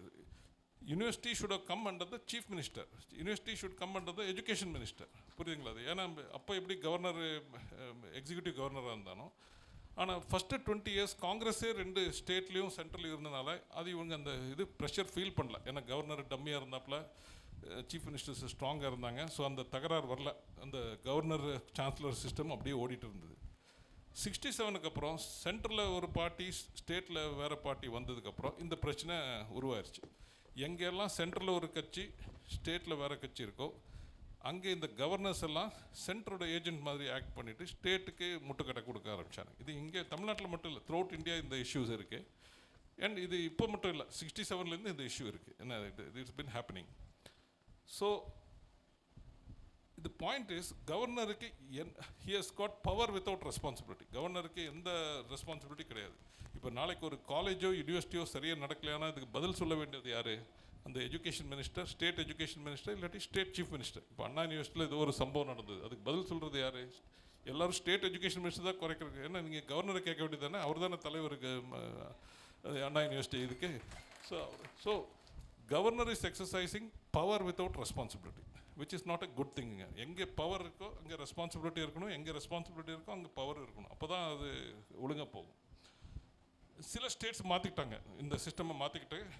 இந்த ஃபார் எக்ஸாம்பிள் குஜராத்தில் அப்போ ஒரு 20 வருஷத்துக்கு முன்னாலே, 25 வருஷத்துக்கு முன்னாலே மாற்றிக்கிட்டாங்க, கவர்னரை நீக்கிட்டாங்க அந்த இதுலேருந்து.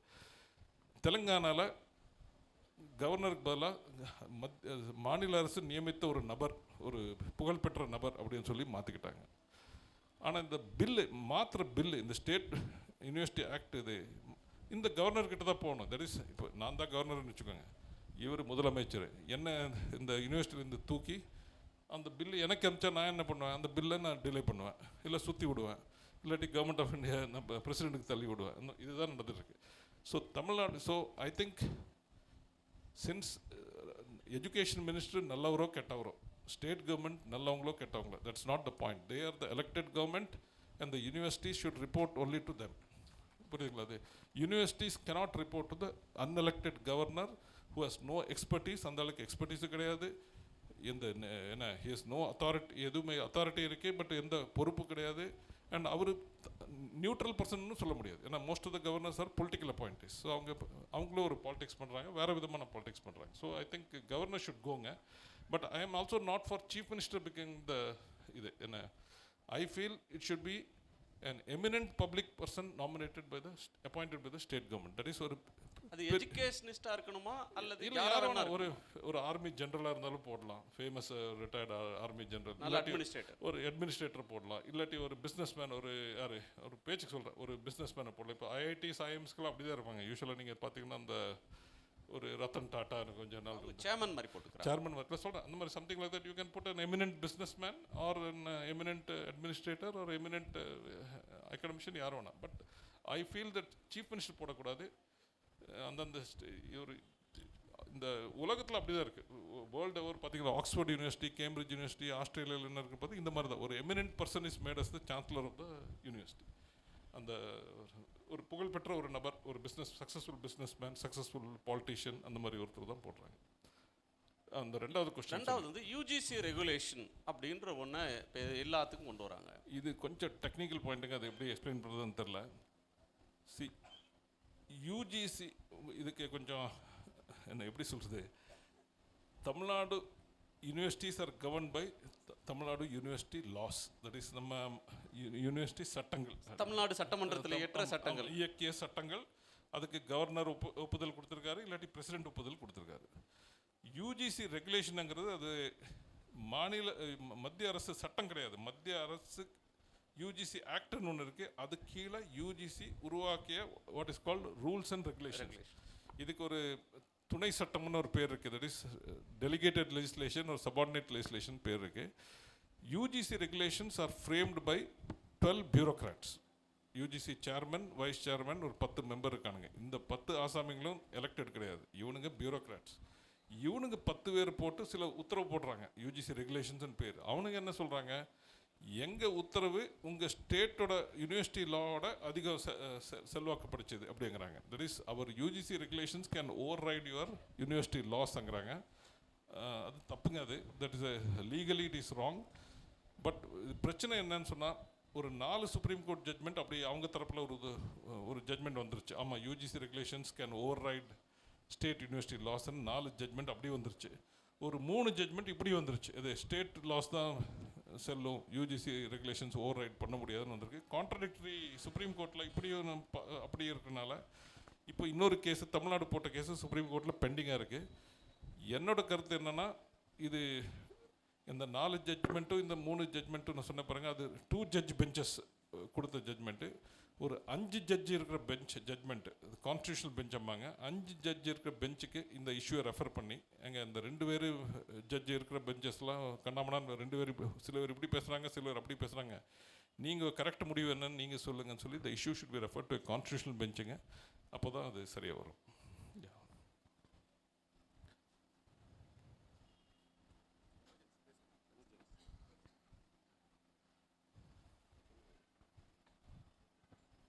சரி பாஸ்.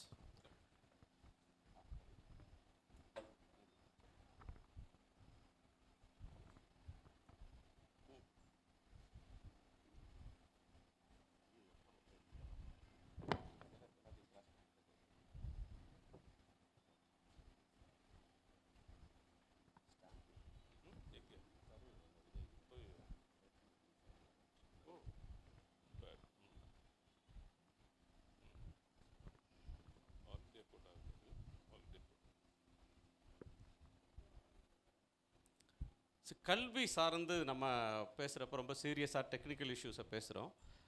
அதில் சில காலங்காலமாக சொல்கிறது வந்து கல்வியில் சீர்திருத்தம் வேணும் அப்படின்ற ஒன்று. இன்னொன்று, இந்திய தன்மையோடு சிந்திக்கணும். நம்ம வந்து மேற்கத்திய இதை வந்து கலாச்சாரத்திலிருந்து விடுபடணும், ஒரு பாரதிய பண்பாடு அப்படி ஒரு கருத்து இப்போ சில காலமாக பேசப்பட்டு வருது. இன்னொன்று, நியூ எஜுகேஷன் பாலிசி வந்து ரொம்ப ரெவல்யூஷனைஸ் பண்ண போகுது அப்படின்றாங்க. அதில் வந்து இங்கிலீஷ் ஒரு லைனில் இருக்குது, இங்கிலீஷை பற்றின இது, சான்ஸ்கிரிட்டை பற்றி அதை எப்படி ப்ரொமோட் பண்ணுன்றது ஒரு பேரால் இருக்குது. இந்த ரிஃபார்ம்ஸ் சார்ந்த கல்வியில் மேற்கொள்ள வேண்டிய சீர்திருத்தங்கள் அப்படின்னு நீங்கள் கருதுறது? இல்லை, நியூ எஜுகேஷன் பாலிசி 2020 இப்போது வந்திருக்குங்க. பெருசாக ஒன்றும் அதில் ரிஃபார்ம் இருக்கிற மாதிரி எனக்கு தெரில. ஒரு சிலது இருக்குது, பட் இந்த 3 லாங்குவேஜை பொறுத்த வரைக்கும் அவங்க என்னென்ன ஒரு சென்டென்ஸில் சொல்லி விட்றானுங்க. நிறைய லாங்குவேஜ் படிக்கிறது நல்லது அப்படின்னு சொல்லி ஒரு சென்டென்ஸில் சொல்லி விடுறாங்க. அதுக்கு சப்போர்ட்டிங் ஆராய்ச்சி ரிசர்ச் எதுவுமே அவங்க சொல்கிறதில்ல. உண்மையான ரிசர்ச் என்ன சொல்லுதுன்னா, காக்னேட்டிவ் சயின்ஸ் என்ன சொல்லுதுன்னா, அந்த Cambridge universities handbook of third language acquisition ஒரு புக் இருக்குங்க. கேம்பிரிட்ஜ் யூனிவர்சிட்டியால் தயார் பண்ணது. பல ரிசர்ச் பேப்பர்ஸ் இருக்குது. 3வது லாங்குவேஜ் படிப்பில் நல்லதா கெட்டதாங்கிறது அதில் ஒரு பல பேப்பர்ஸ் இருக்குது. அந்த புக்கை நான் படித்தேன். அதில் என்ன சொல்கிறாங்க, அந்த புக்கில் ஒரு லாங்குவேஜோட 2 லாங்குவேஜ் படிக்கிறது கண்டிப்பாக நல்லது. ஏன்னா ஒரே மொழி தெரியறது போல 2 மொழி உங்களுக்கு தெரிஞ்சால் அது கண்டிப்பாக நல்லது. பல இதில் அட்வான்டேஜஸ் இருக்குது. ஆனால் 3, 4, 5 நீங்கள் அதிக படிக்க அது பெனிஃபிட்ஸ் கூடிகிட்டே போகுங்கிறது தப்பில்லை, அது சரியில்லை. ஐ மீன் தட்ஸ் நாட் ட்ரூ. அதுக்கப்புறம் இட் டிபெண்ட்ஸ், என்ன பெனிஃபிட் இருக்குமா இல்லையாங்கிறது டிபெண்ட் ஆகுது. அவங்க என்ன சொல்கிறாங்கன்னா, நீங்கள் தேர்ட் லாங்குவேஜ் எப்போ பெனிஃபிஷியலாக இருக்கும்னா, நீங்கள் first language and second language ரெண்டுமே நீங்கள் ஒழுங்காக படிச்சிருந்தீங்கன்னா third language will be beneficial. First language second language உங்களுக்கு உதைக்குதுன்னு சொன்னால், உங்கள் ஃபஸ்ட் லாங்குவேஜ் அண்ட் செகண்ட் லாங்குவேஜே சரியாக இல்லைன்னு சொன்னால், நீங்கள் தேர்ட் லாங்குவேஜ் படிச்சிங்கன்னா 3மே போச்சு. இந்தியாவில் என்ன நிலைமைன்னா, பல சர்வேஸ் நடத்துகிறாங்க. ஃபார் எக்ஸாம்பிள் அசர்ன்னு சொல்லி ஒரு என்ஜிஓ, பிரதமன் ஒரு என்ஜிஓ இருக்குது. அவங்க அப்பப்போ ரூரல் ஸ்கூல்ஸில், ரூரல் ஏரியாஸில் பண்ணுறாங்க. அவங்க என்ன ஃபைண்டிங்கன்னா, இந்தியாவில் ரூரல் ஏரியாஸில் படிக்கிற பசங்க 8ஆம் கிளாஸ் பசங்களுக்கு 2ஆம் கிளாஸ் புக்கோட ஃபஸ்ட் லாங்குவேஜ் புக்கே சரியாக 30% மக்களுக்கு 2ஆம் கிளாஸ் புக்கே படிக்க தெரில. தட் இஸ் 30% 8ஆம் கிளாஸ் பசங்க 2ஆம் கிளாஸ் புக்கு, 8ஆம் கிளாஸ் புக் இல்லை, 2ஆம் கிளாஸ் புக்கே அவனுக்கு படிக்க தெரில. இங்கிலீஷில் 2 சென்டென்ஸ் கூட அவனுக்கு ஒழுங்காக படிக்க தெரில. அப்படியான மீனிங் என்ன, அவனோட ஃபஸ்ட் லாங்குவேஜும் செகண்ட் லாங்குவேஜும் ரெண்டுமே கோளாறு. இந்த மாதிரி பசங்களுக்கு நீங்கள் ஒரு தேர்ட் லாங்குவேஜ் ஹிந்தி இல்லாட்டி தெலுங்கு கற்றுக்கோன்னா what is this? It's that is நீங்கள் 20 kg தூக்க முடியாத ஒரு நபர்கிட்ட நீங்கள் 40 kg தூக்கன்னு சொன்னால் எப்படியாது? It doesn't make any sense at all. Okay, that is the first பாயிண்ட்டுங்க. தென் அவர் பல ஆர்குமெண்ட்ஸ் அதில் சொல்கிறாங்க. அவங்க என்ன சொல்கிறாங்கன்னா, அந்த தேர்ட் லாங்குவேஜ் அக்விசிஷனில் இது நான் ஏற்கனவே இந்த பாயிண்ட் சொன்னேன். இந்த இண்டோ ஆரியன் லாங்குவேஜ் ஃபேமிலி இருக்குது. அதில் பஞ்சாபி, மராட்டி, குஜராத்தி, ஒடியா, பெங்காலி எல்லாம் அந்த லாங்குவேஜில் வருது. அவங்களுக்கு ஹிந்தி கற்றுக்கிறது easy, because they all belong to the same family. வேற தமிழ், மலையாளம், கன்னடா, தெலுங்கு இவங்களுக்கு ஹிந்தி கற்றுக்கிறது கஷ்டம், because they belong to different families. And tribal லாங்குவேஜ்காரனுக்கு ஹிந்தி கற்றுக்கிறது கஷ்டம். ஸோ இந்த தேர்ட் லாங்குவேஜ் இஸ் எல்லாருக்கும் ஈக்குவல் பேர்டன் கிடையாது. It's an unequal burden. That is சில பேருக்கு பேர்டன் அதிகம், சில பேருக்கு பேர்டன் கம்மி. ஸோ இது நியாயம் இல்லை அப்படிங்கிறது ஒரு point. So there are many இஷ்யூஸுங்க.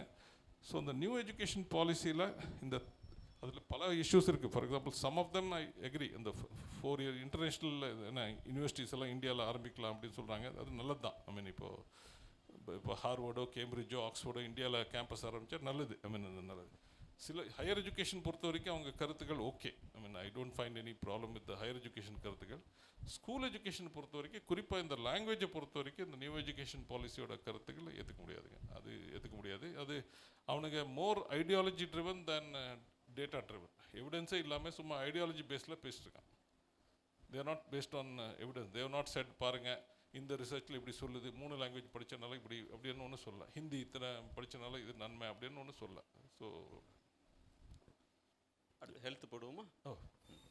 இப்போ தமிழ்நாட்டை பொறுத்த வரையிலும் கல்வி, வேலைவாய்ப்பு, முன்னேற்றம் அப்படின்னு பேசுகிறப்பவே அந்த குறியீட்டில் சுகாதாரத்தை சேர்த்துக்கிறோம்.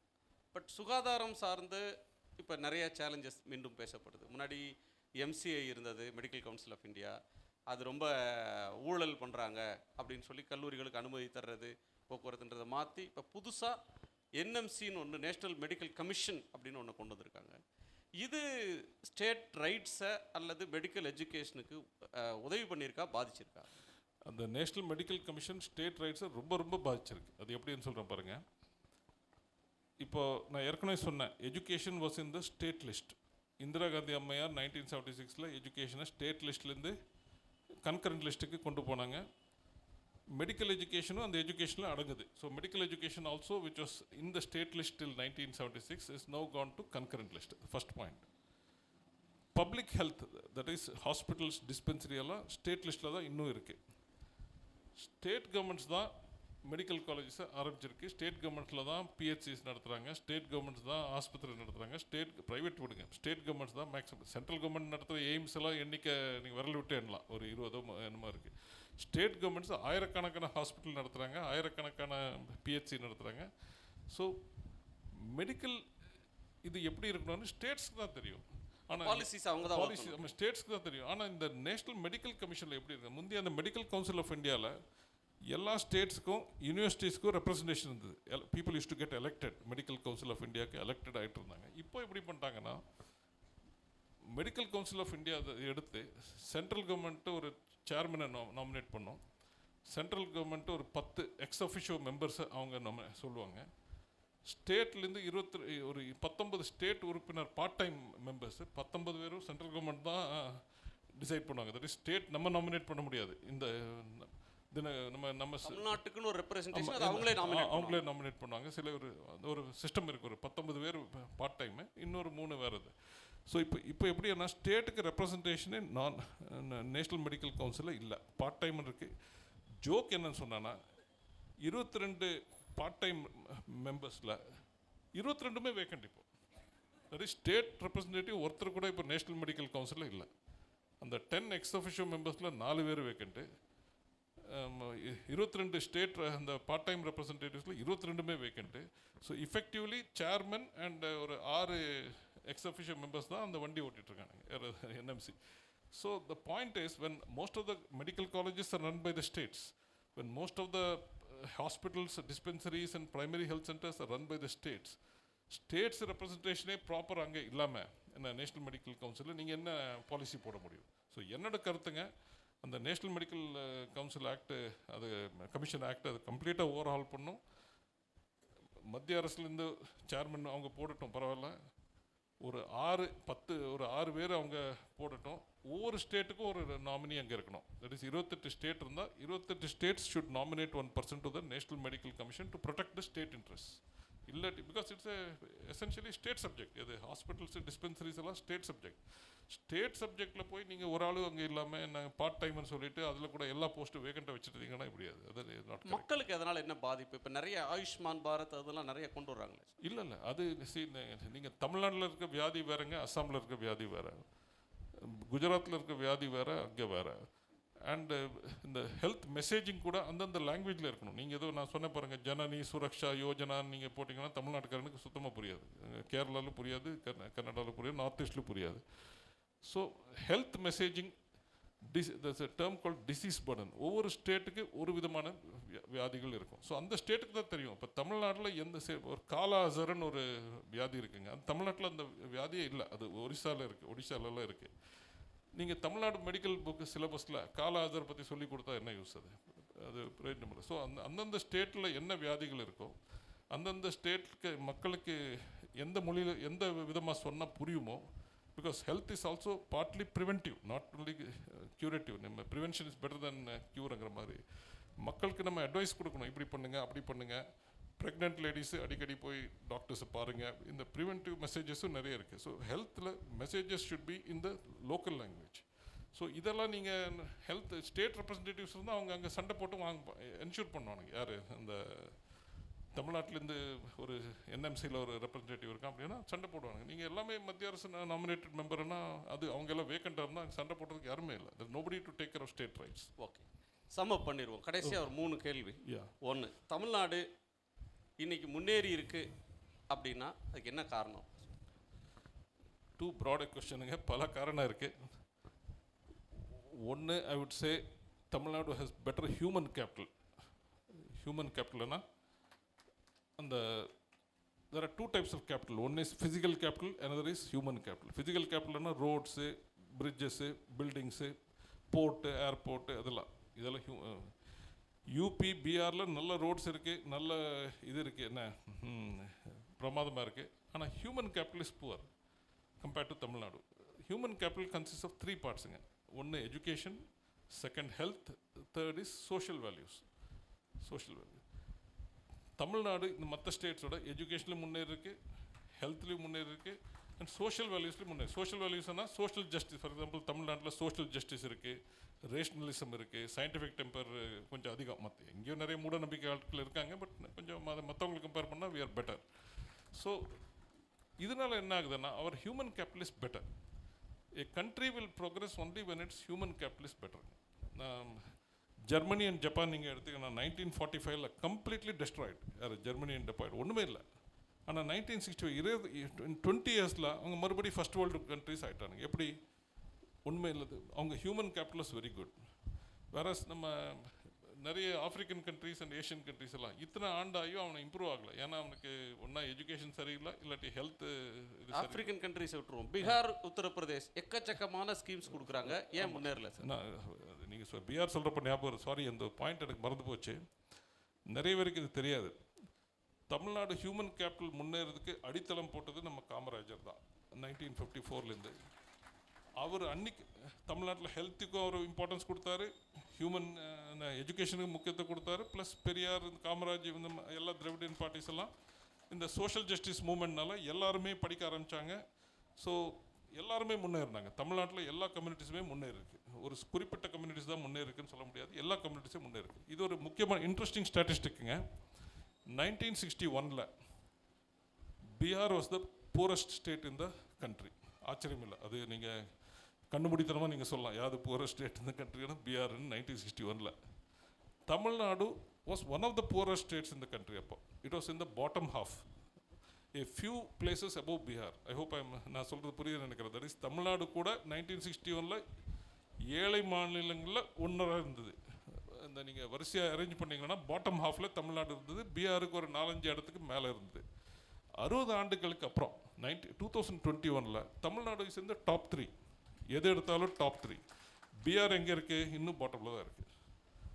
60 ஆண்டில் அவன் கொஞ்சம் கூட நகரல. அது காரணம் என்னென்னா Tamil Nadu by focusing on improving the human capital தான் முக்கியங்க. தட் இஸ் உங்களுக்கு நீங்களே ஒரு கம்பெனி நடத்துகிறீங்க, வேறு எதாவது பண்ணுறீங்கன்னா உங்கள் சப்பார்டினேட்ஸ், உங்கள் நல்ல டீம் இருந்தால் நீங்கள் நல்லா பண்ணுவீங்க. டீம் நல்லா இல்லாட்டி நீங்கள் என்ன பண்ணி. ஸோ இவர் சொல்கிற மாதிரி யூபியில், பீகாரில், மத்திய பிரதேஷில் இங்கே நீங்கள் என்ன பிரமாதமான ரோடு கட்டினாலும் சரி, என்ன ஹைவே போட்டாலும் சரி, எவ்வளோ பணம் கொடுத்தாலும் சரி, என்ன இண்டஸ்ட்ரி போட்டாலும் சரி, இண்டஸ்ட்ரி யாரும் போக மாட்டான் அந்த என்ன போட்டாலும் சரி, unless you improve the human capital, unless you improve. அவர் சொன்னார் அப்போ என்ன, இன்ஃபென்ட் தமிழ்நாட்டில் இன்ஃபென்ட் மார்ட்டாலிட்டி ரேட் IMR ரொம்ப லோ அப்படின்னாரு. அந்த மாதிரி unless your human capital is improved the state cannot develop. அது ஆஸ் சிம்பிள் அஸ் தட்.